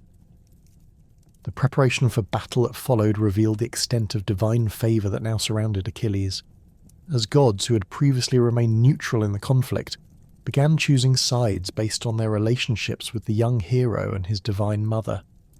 Athena provided tactical inspiration that enhanced his already formidable strategic understanding, while Poseidon ensured that his movements would be swift and sure, regardless of terrain conditions. The divine support that had been withdrawn during his period of inactivity now returned with intensity that reflected the cosmic significance of the events that were approaching. The Myrmidons who would accompany Achilles into battle underwent their own preparations that reflected their understanding of the unique nature of the combat that lay ahead. Their bronze armour was polished to mirror brightness, while their weapons received final sharpening that would ensure maximum effectiveness against Trojan opponents. The unit's distinctive war cry was practiced until it achieved the coordinated volume that had become their trademark, while tactical formations were reviewed to accommodate the superhuman capabilities that their prince would display. The psychological impact of Achilles' return to active combat extended throughout both armies as Greek morale soared while corresponding fear gripped Trojan forces, who understood that they would soon face the most dangerous opponent of their generation. The sight of the new divine armour created immediate recognition that supernatural forces had intervened on behalf of the Greek cause, while reports of Achilles' emotional state suggested that the coming battle would exceed all previous conflicts in its intensity and destructiveness. The advance toward Trojan positions began at dawn, with Achilles leading his Myrmidons in formations that reflected their eagerness to engage enemies who had been responsible for Patroclus' death. The bronze points of their spears created a forest of gleaming metal that caught the early morning light, while their disciplined movement across the contested ground demonstrated the military precision that had made them the most effective unit in the Greek army. The sound of their approach carried across the battlefield like approaching thunder, warning all who heard it that the most formidable force in the Greek arsenal was returning to active combat. The first Trojan positions encountered by Achilles' advance were outposts that had been established during Hector's recent offensive operations, their defenders consisting of veteran warriors who had grown confident through months of successive victories. These men had faced Greek attacks before and repelled them through coordinated defensive tactics, but nothing in their experience had prepared them for the supernatural fury that now approached their positions. The sight of Achilles in his divine armour created immediate recognition that they faced an opponent whose capabilities exceeded normal human limitations. The slaughter that began with these first encounters established patterns that would characterize Achilles' entire campaign of vengeance, as his divine enhanced abilities allowed him to kill with efficiency that defied rational explanation. His spearwork achieved precision that placed bronze points exactly where they would cause maximum damage, while his speed allowed him to engage multiple opponents simultaneously without allowing them opportunities for coordinated counterattacks. The new armour turned aside weapons that would have penetrated normal bronze protection, while its weight distribution allowed him to maintain agility that made him nearly impossible to target effectively. The retreat of surviving Trojans from these forward positions created panic that spread through their army like wildfire, as reports of Achilles' return and the devastating effectiveness of his attacks undermined the confidence that had sustained them through their recent victories. Warriors who had fought bravely against other Greek heroes found themselves paralysed by fear when faced with an opponent whose reputation had grown to mythical proportions. The psychological warfare that accompanied Achilles' physical attacks proved as destructive as his actual weapon work. The systematic advance through Trojan defensive lines proceeded with relentless efficiency that demonstrated the difference between normal human warfare and combat enhanced by divine intervention. Achilles' tactical decisions reflected supernatural understanding of battlefield dynamics, while his physical capabilities allowed him to execute maneuvers that would have been impossible for ordinary warriors. The Myrmidons who followed him found themselves struggling to keep pace with their prince's advance, their own exceptional abilities seeming pedestrian compared to the superhuman performance they witnessed. The choking of the river Scamander with Trojan corpses represented the culmination of this initial phase of Achilles' vengeance campaign, as the sheer volume of his kills created environmental effects that had never been witnessed in previous conflicts. The river's waters ran red with blood from the hundreds of enemies who'd fallen to his spear, while the bodies created dams that altered the watercourse and flooded surrounding areas. The supernatural nature of this slaughter attracted divine attention, as the river god himself began to protest the pollution of his sacred waters through mortal conflict. The river god Scamander's protests against the pollution of his sacred waters by countless Trojan corpses forced even Achilles to acknowledge that his rampage had reached supernatural proportions. The divine intervention that manifested as floods and whirlpools attempting to sweep him away demonstrated that the gods themselves had begun to take sides in what had originally been a mortal conflict. Achilles fought against the rushing waters with the same fury he had shown against human opponents, his divine armour protecting him from drowning, while his supernatural strength allowed him to maintain footing on the riverbed, despite the torrent that sought to carry him toward the sea. The retreat that followed his battle with the river brought Achilles closer to Troy's massive walls than any Greek warrior had ventured since the siege began. The limestone fortifications rose nearly 60 feet above the surrounding plain, their surface polished smooth to prevent scaling attempts, while defensive towers provided elevated positions for archers and catapult operators. Bronze-reinforced gates controlled access through the walls, their massive oak timbers bound with metal strapping that could withstand the heaviest battering rams. The sight of these formidable defences had discouraged direct assault attempts throughout the long years of siege warfare. Trojan defenders lined the battlements in unprecedented numbers, their bronze armour glinting in the afternoon sun as they prepared to witness what many recognised might be the final confrontation of the war. King Priam himself stood upon the highest tower, his aged features bearing the weight of watching his kingdom's fate unfold below. The royal regalia that marked his status seemed inadequate against the magnitude of the crisis that threatened to destroy everything he had built during his long reign. His hands gripped the stone parapet with force that left marks in the limestone, while his eyes remained fixed upon the approaching figure whose divine armour blazed with supernatural radiance. Hector emerged from the Scaean gate wearing the armour he had stripped from Patroclus's body, the bronze cuirass and distinctive helmet, creating the bitter irony that he would face Achilles while protected by equipment that had originally belonged to his opponent. The divine craftsmanship that had been intended to protect the greatest of Greek heroes now adorned the Trojan prince who had become his primary nemesis.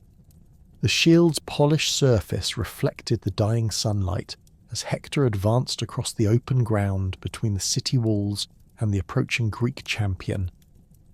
The psychological impact of this confrontation extended far beyond the immediate participants, as warriors on both sides recognized that the outcome would likely determine the ultimate fate of Troy and the Greek expedition. The betting that had characterized earlier single combats was absent, replaced by the grim understanding that this duel represented the collision of irresistible force with immovable object. Trojan hopes for survival rested upon Hector's proven abilities and tactical brilliance, while Greek expectations of final victory depended upon Achilles' supernatural capabilities and divine favour. The initial moments of their encounter revealed fundamental differences in their approaches to this climactic battle. Hector maintained the disciplined fighting stance that had served him throughout years of successful combat. His spear held in perfect balance while his shield provided comprehensive protection for his vital areas. His movements displayed the controlled precision that marked him as one of the finest warriors of his generation, every step calculated to maintain optimal positioning while conserving energy for the extended combat that such duels typically required. Achilles advanced with predatory intensity that spoke of supernatural enhancement rather than mere human skill, his divine armour seeming to generate its own illumination as he closed the distance between them. The new spear crafted by Hephaestus moved in patterns that defied normal understanding of weapon physics, its bronze point creating trails of light that lingered in the air like after images. His speed had increased beyond even his previous superhuman levels, divine intervention enhancing natural abilities that had already exceeded mortal limitations. The first exchange of spear thrusts demonstrated the tactical complexity that would characterize their entire confrontation. Hector's initial attack targeted the gap between Achilles' helmet and cuirass, his bronze point seeking the vulnerable neck area with precision that had proven fatal to countless previous opponents. The strike possessed sufficient force to penetrate normal armor, but the divine protection crafted by Hephaestus turned the weapon aside without allowing penetration. The metallic ring of bronze striking bronze echoed across the battlefield with volume that seemed to shake the very foundations of Troy's walls. Achilles' counterattack came with speed that made it nearly impossible for observers to follow the weapon's movement, his spear point seeking the joint between Hector's thigh armor and hip protection. The Trojan prince's defensive response demonstrated reflexes that matched those of the finest warriors, his shield intercepting the thrust with timing that prevented what would otherwise have been a crippling wound. The impact created a shower of sparks as divine bronze met the earthly metal of Patroclus's former equipment, the contrast highlighting the supernatural advantages that now favoured the Greek champion. The circling movement that followed established the rhythm that would govern their extended combat, each warrior seeking positional advantages while probing for weaknesses in his opponent's defence. Hector's footwork displayed the technical excellence that had been drilled into him through years of training under Troy's finest military instructors, his steps maintaining perfect balance while creating angles that would allow effective counterattacks. The dust raised by their movement created small clouds that drifted across the contested ground, marking the path of their deadly dance. Achilles' movement patterns revealed the influence of divine enhancement upon his natural abilities, his speed creating multiple afterimages that made it difficult for Hector to predict the direction of incoming attacks. The bronze greaves that protected his legs seemed to barely touch the ground as he shifted position, their divine craftsmanship allowing mobility that exceeded anything achievable through mortal metalworking. His tactical awareness had expanded beyond normal human perception, allowing him to process information about his opponent's intentions faster than conscious thought could analyze such data. The prolonged nature of their combat reflected both warriors' exceptional conditioning and their understanding that premature aggression might create fatal openings for skilled opponents to exploit. Hector's breathing remained controlled despite the physical demands of facing such a dangerous adversary, his years of preparation for exactly this type of confrontation evident in his ability to maintain peak performance under extreme pressure. The bronze armour that had once protected Achilles showed no signs of the wear that normal equipment would have displayed after such extended use. The psychological warfare that accompanied their physical combat revealed deeper layers of their rivalry that extended beyond simple military opposition. Hector fought not only for personal survival, but for the preservation of his family, his city, and the civilization that Troy represented. His tactical decisions reflected the burden of knowing that defeat would doom everyone he'd sworn to protect, while victory would ensure their continued existence. The weight of such responsibility might have crushed lesser warriors, but Hector's character had been forged through years of bearing such burdens.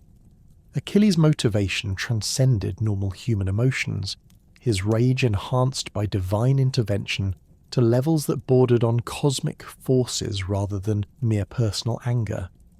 The loss of Patroclus had awakened destructive potential that had been dormant within his supernatural nature, transforming grief into weapon more deadly than any bronze spear point. His attacks carried the fury of natural disasters, each thrust possessing force that could shatter normal weapons and armour.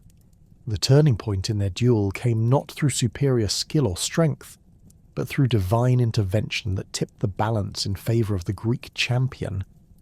Athena, whose favour had protected Achilles throughout his career, manifested in the guise of Deiphobus, Hector's brother, appearing beside the Trojan prince at the crucial moment when fatigue was beginning to affect his defensive capabilities. The goddess's deception convinced Hector that reinforcement had arrived, encouraging him to attempt a decisive attack that would otherwise have been too risky to consider. Hector's charge toward what he believed was his brother's position created the opening that Achilles had been seeking throughout their extended combat. The Trojan prince's movement away from his optimal defensive stance exposed the gap between his helmet and cuirass that Achilles' divine perception immediately identified as vulnerable. The spear thrust that followed utilized every advantage that supernatural enhancement could provide, the bronze point penetrating through the joint in the armour with force that drove completely through Hector's neck. The sight of Troy's greatest defender falling to Achilles' spear created immediate chaos along the city walls, as Trojan observers understood that their last hope for survival had been eliminated. The wailing that arose from the battlements carried across the entire plain, reaching the Greek camp where warriors recognized the sound of ultimate victory. King Priam's cry of anguish rose above all other voices, the aged monarch's grief at losing his eldest son combining with his despair at witnessing his kingdom's doom. Hector's final moments revealed the nobility that had made him beloved throughout Troy and respected even among his enemies. Despite the fatal wound that ensured his death within moments, he attempted to negotiate for the proper treatment of his body after the battle's conclusion.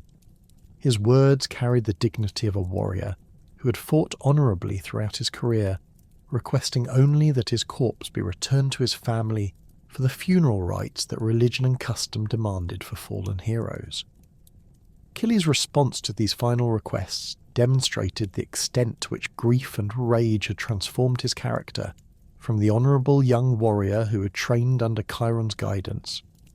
The refusal to grant proper burial rites violated fundamental protocols that governed warfare among civilized peoples, while his threats to feed Hector's body to dogs and carrion birds revealed depths of cruelty that shocked observers on both sides. The divine armour that protected him seemed to pulse with a darker radiance as he spoke, reflecting the supernatural fury that now consumed his entire being. The stripping of Hector's armour proceeded with ritualistic precision that emphasized the completeness of Achilles' victory over his greatest rival. Each piece of equipment was removed with deliberate care, the bronze cuirass and helmet that had once protected Achilles himself now becoming trophies that symbolized the reversal of earlier defeats.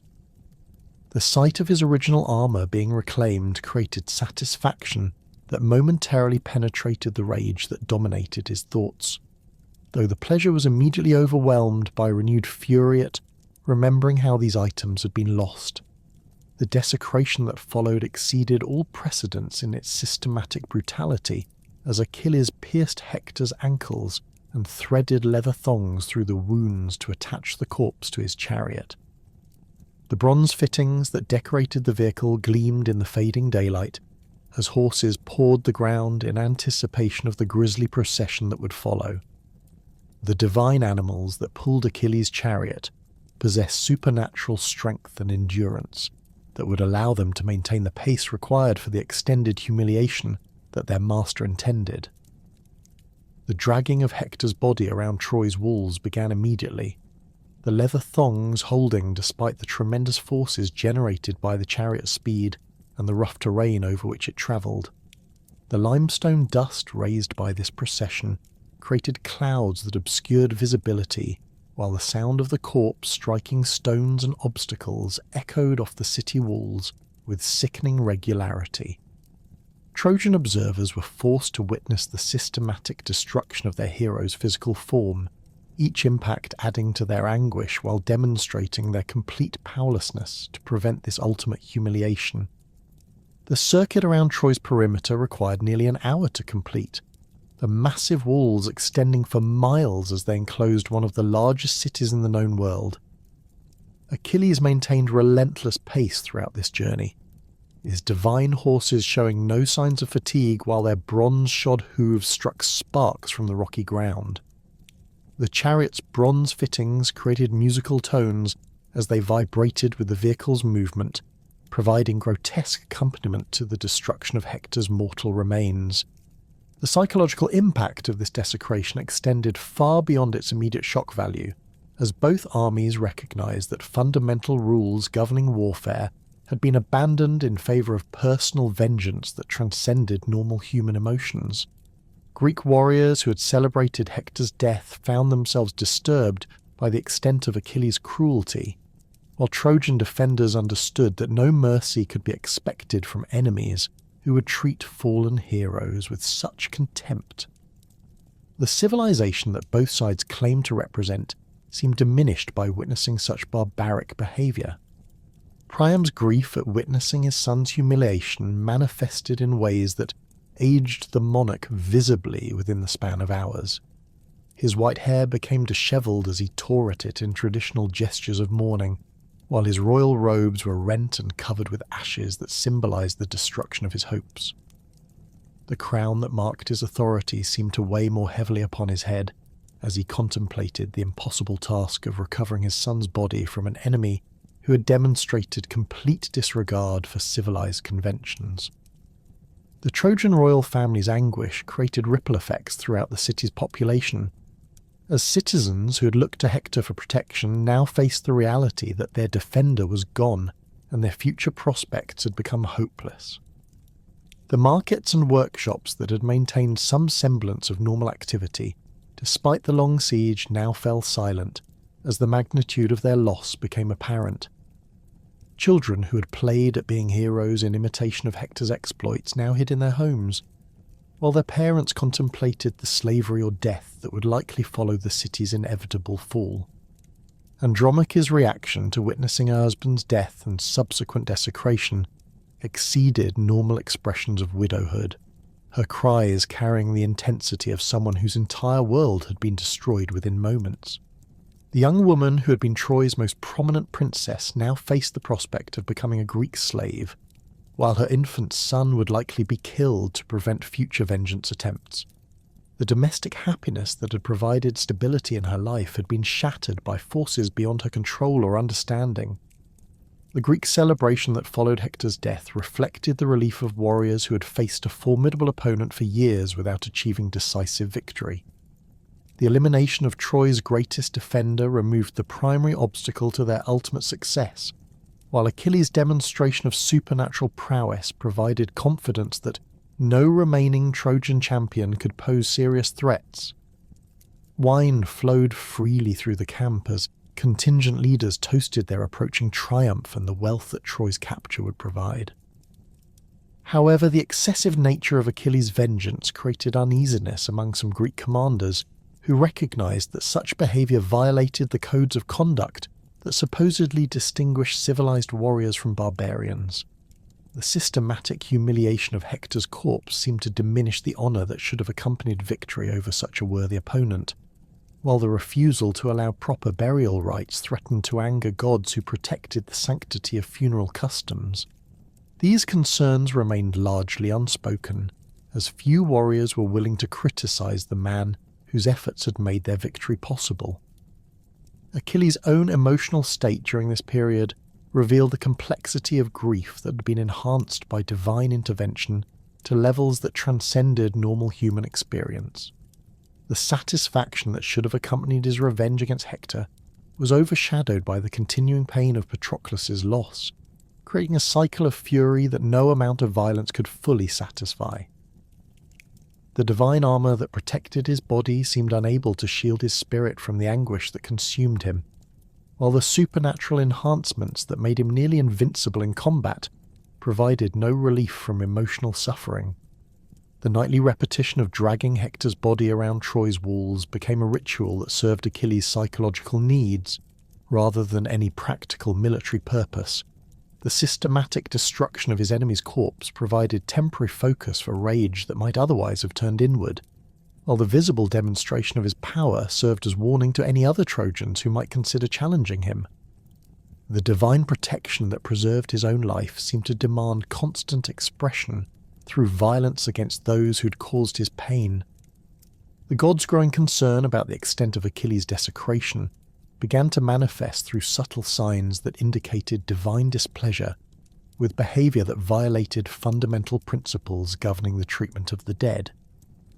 Apollo's protection of Hector's corpse prevented the complete destruction that natural processes would normally have caused, while other deities began to question whether such excessive vengeance served justice or merely satisfied personal cruelty. The cosmic balance that governed relationships between mortals and immortals was being strained by actions that exceeded acceptable bounds. Zeus himself began to consider intervention that would restore proper order to a situation that had spiraled beyond normal parameters of human conflict. The king of the gods understood that Achilles' grief justified his desire for vengeance, but the systematic humiliation of Hector's remains threatened to set precedents that could undermine the civilized behavior that distinguished heroes from monsters. The divine council that would ultimately address this crisis was already forming as various deities chose sides based on their relationships with the principal participants. The isolation that surrounded Achilles, despite his position at the centre of Greek celebration, reflected the psychological distance that his enhanced grief had created between him and normal human emotions. His fellow warriors could appreciate his military achievements while remaining disturbed by the intensity of his personal anguish, creating social barriers that left him alone with pain that no mortal companionship could ease. The divine nature that made him superior to other heroes also separated him from the comfort that shared humanity might have provided. The intervention that would ultimately break this cycle of vengeance came from an unexpected source: King Priam himself, the aged monarch whose courage in the face of overwhelming loss would prove greater than any warrior's battlefield heroics. The decision to approach Achilles personally required abandoning all considerations of royal dignity and personal safety, as the Greek champion had demonstrated complete disregard for diplomatic immunity and civilized conventions. Priam's willingness to risk his life for the recovery of his son's body represented the ultimate expression of paternal love and royal responsibility. The preparation for this desperate mission required careful planning that balanced stealth with the ceremonial requirements appropriate for a royal embassy. Priam selected a wagon capable of carrying the substantial ransom that might tempt even Achilles' hardened heart, while choosing a route that would avoid Greek patrols and sentries who might prevent his approach to the Myrmidon camp. The treasure that accompanied him represented years of accumulated wealth from Troy's position as a major trading centre, golden vessels and silver ornaments that demonstrated the depth of his desperation to recover Hector's remains. The journey through the Greek camp proceeded under divine protection provided by Hermes, who had been dispatched by Zeus to ensure that Priam reached Achilles safely, despite the numerous dangers that surrounded enemy territory. The messenger god's intervention manifested as supernatural concealment that made the Trojan king and his wagon nearly invisible to Greek sentries, while also providing guidance through the complex network of defensive positions that protected the expedition's base of operations. The bronze-fitted wheels of the wagon moved silently across ground that should have announced their passage to alert guards. Achilles' pavilion occupied a prominent position within the Myrmidon section of the camp, its size and elaborate construction reflecting his status as both royal prince and supreme warrior. The structure consisted of multiple interconnected chambers constructed from the finest materials available to the expedition, with bronze fittings and carved wooden supports that demonstrated the wealth and craftsmanship of his father's kingdom.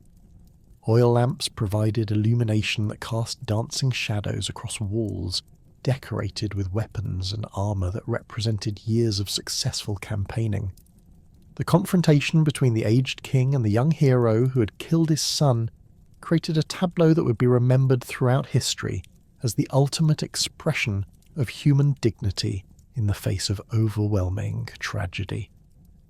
Priam's appearance showed the physical toll that grief and desperate hope had exacted upon his aged frame, his white hair dishevelled and his royal robes showing signs of the difficult journey through enemy territory. His hands trembled slightly as he approached the man who had caused him such anguish, yet his voice remained steady as he made his unprecedented appeal. The ransom that Priam offered exceeded anything that had been proposed during the long years of warfare. Golden tripods and silver mixing bowls that represented the finest products of Trojan craftsmanship, elaborately decorated armour, fine textiles woven with gold thread, and precious stones that had been collected from throughout the known world filled the wagon that accompanied the king's desperate mission. The value of these items would have been sufficient to purchase entire cities, yet Priam offered them without hesitation for the return of his son's battered corpse.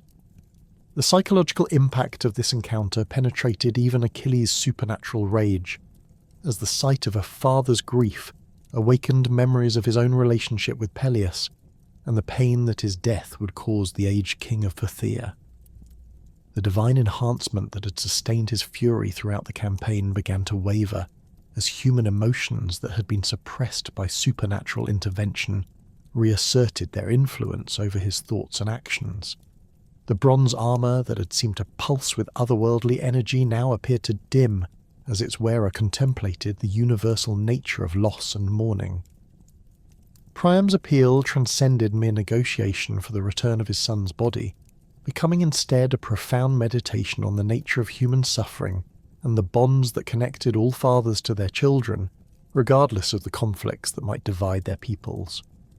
The aged king's words carried the weight of personal experience with loss, as he had already buried numerous sons during the long years of warfare, while understanding that Hector's death represented not only personal tragedy, but the doom of his entire kingdom.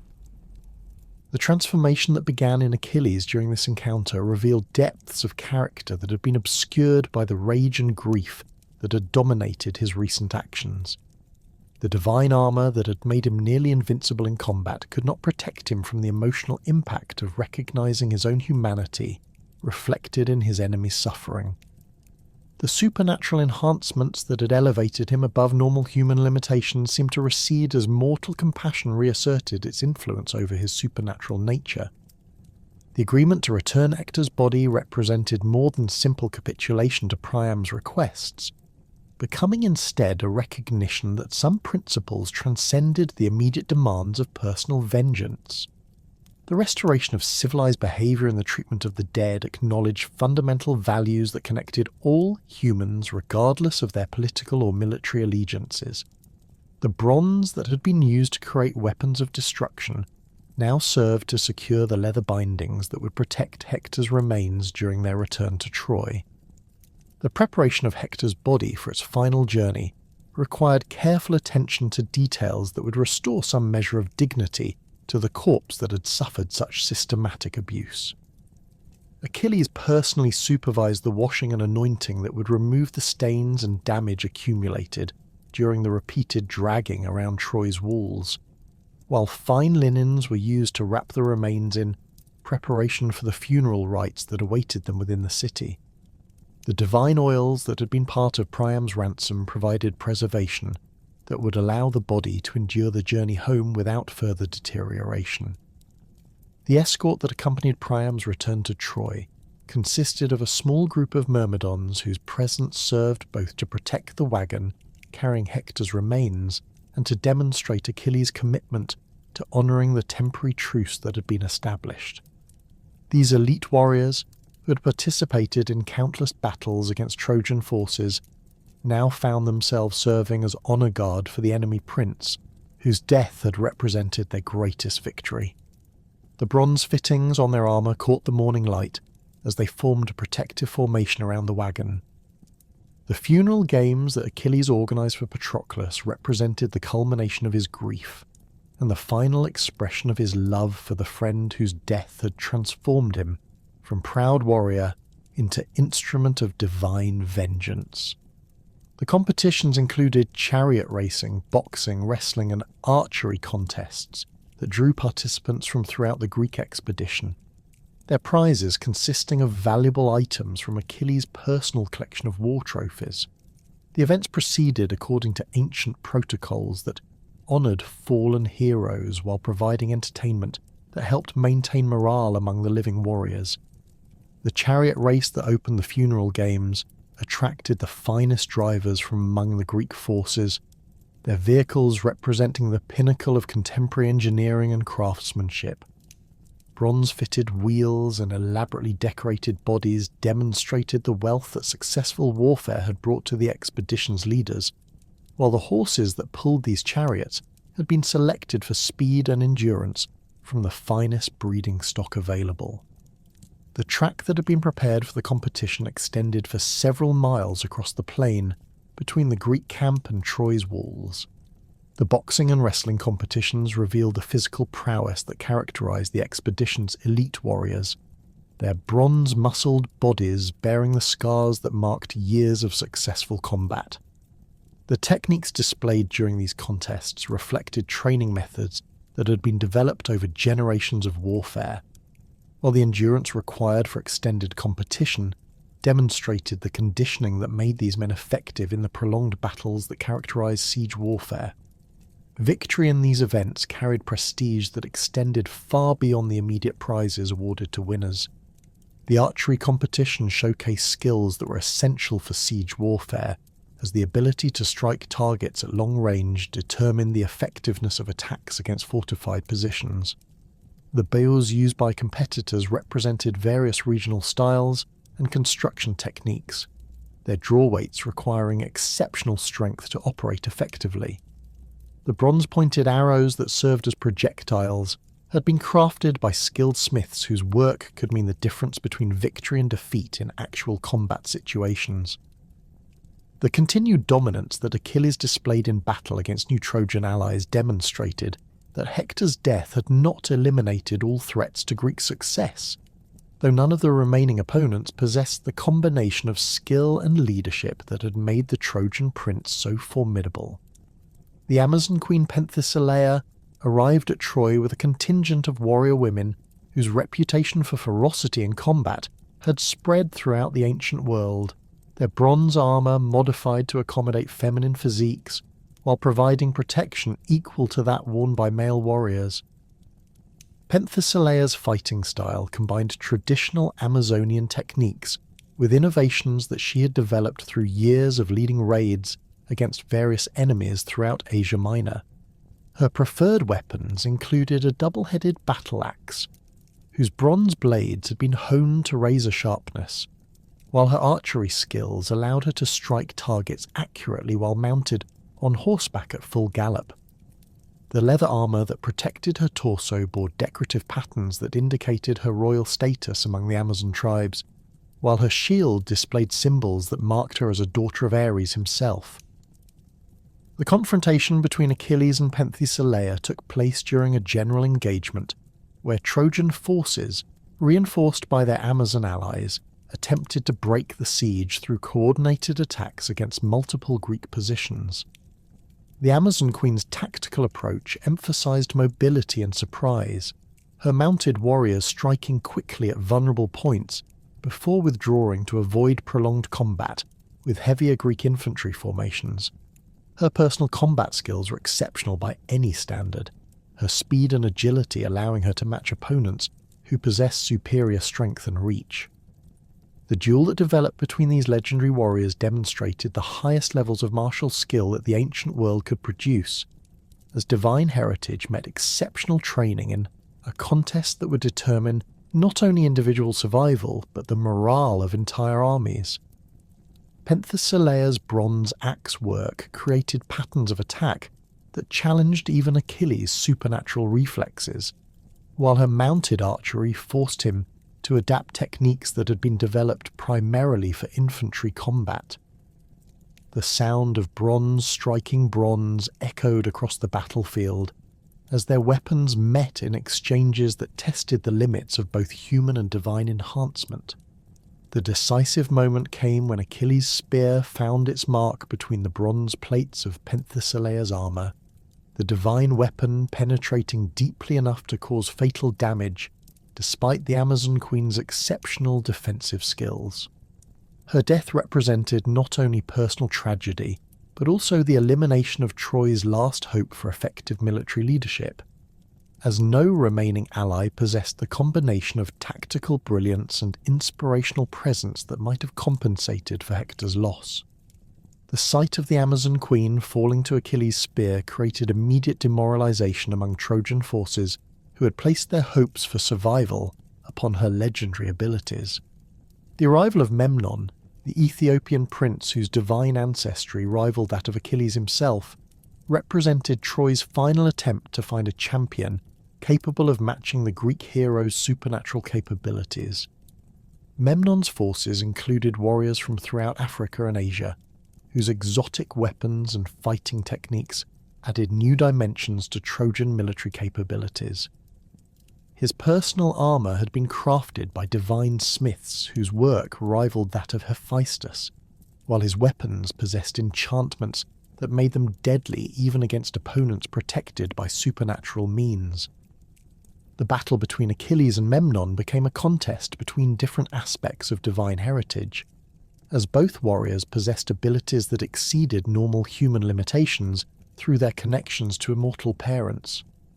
Memnon's strength and speed approached levels that matched Achilles' own enhanced capabilities, while his tactical understanding reflected training that had been provided by gods who understood the principles governing superhuman combat. The bronze spear points that they wielded created showers of sparks when they clashed, their divine metallurgy producing effects that amazed observers from both armies. The prolonged nature of their combat reflected the near equality of their enhanced abilities, each warrior possessing advantages that balanced those of his opponent in ways that prevented either from achieving decisive superiority. Memnon's divine armour turned aside attacks that would have been fatal to normal opponents, while his own strikes possessed force sufficient to dent even Hephaestus's masterwork protection. The dust raised by their movement created clouds that obscured visibility for nearby warriors, while the sound of their combat carried across the entire battlefield with volume that seemed to shake the very foundations of Troy's walls. The intervention of fate, guided by Zeus's decision regarding the ultimate outcome of the war, finally tipped the balance in favour of Achilles when divine protection was withdrawn from Memnon at the crucial moment. The Ethiopian prince's death represented the elimination of Troy's last supernatural defender, leaving the city dependent upon normal human warriors whose capabilities, however exceptional, could not match those of opponents enhanced by divine favour. The psychological impact of watching their final champion fall created despair throughout Troy's population that made continued resistance seem futile. The prophecy that had shadowed Achilles throughout his life began its final approach toward fulfillment as Paris, guided by Apollo's divine intervention, prepared the arrow that would exploit the single vulnerability in the Greek hero's otherwise invincible form. The Trojan prince's archery skills, while competent by normal standards, required supernatural enhancement to achieve the precision necessary for striking the narrow target that Achilles' heel represented. The bronze arrowhead had been blessed by the god of archery himself, its point carrying divine power that could penetrate even the supernatural protection that surrounded the Greek champion. The shot that ended Achilles' life came during what appeared to be a routine skirmish near Troy's walls, the kind of minor engagement that had occurred countless times throughout the long siege without producing significant casualties among major heroes. Paris positioned himself within one of the defensive towers that provided elevated firing positions for Trojan archers, his location chosen to provide clear lines of sight while offering protection from Greek counterattacks. The distance involved required exceptional skill to achieve accuracy, while the angle of the shot demanded precise calculation of trajectory and wind effects. The arrow's flight proceeded with supernatural guidance that ensured its path would intersect perfectly with Achilles' heel, despite the Greek hero's constant movement and the protective equipment that covered most of his body. The bronze point struck exactly at the spot where Thetis's grip had prevented the waters of the river Styx from providing invulnerability, penetrating through skin and bone with force that carried divine poison directly into Achilles' bloodstream. The wound itself appeared minor compared to injuries that the hero had sustained and survived throughout his career, yet its location made it inevitably fatal. The realization that he had received his death wound created immediate transformation in Achilles' behaviour, as the supernatural rage that had sustained him since Patroclus' death was replaced by acceptance of the fate that had been prophesied since his birth. The divine armour that had protected him throughout countless battles now seemed to grow heavier as his enhanced strength began to fade, while his vision started to dim despite the bright sunlight that illuminated the battlefield.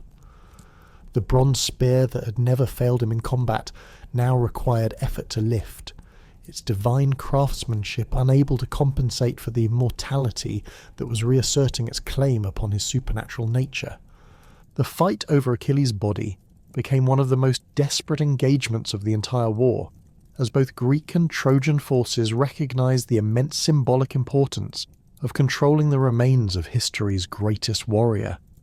Ajax and Odysseus led the Greek effort to recover their fallen champion. Their combined tactical brilliance and personal combat skills, creating a defensive formation that held off repeated Trojan attempts to claim the ultimate prize. The bronze armour that had made Achilles nearly invincible now served as protection for his corpse, its divine craftsmanship continuing to turn aside enemy weapons even after its original wearer's death. The funeral rites that followed Achilles' recovery represented the most elaborate ceremonies that the Greek expedition had conducted throughout their years at Troy. The pyre constructed for his cremation consumed materials that had been gathered from throughout the known world, rare woods and precious oils that created flames worthy of history's greatest hero. The bronze armour that had protected him was placed upon the pyre along with weapons and personal possessions that would accompany him to whatever afterlife awaited those of divine heritage. Thetis emerged from the sea depths to mourn her son's passing, her divine nature allowing her to perceive the cosmic significance of events that appeared to mortals as simply another casualty of warfare. The sea nymph's grief created disturbances in the ocean that sent waves crashing against distant shores, while her tears fell like silver rain upon the funeral pyre that consumed her son's mortal remains. The divine essence that had made Achilles exceptional among warriors was released through the flames, returning to the cosmic forces from which it had originally been drawn. The judgment of Achilles' arms created the final controversy of his career, as Ajax and Odysseus both claimed the right to inherit the divine equipment that had made their fallen comrade so formidable.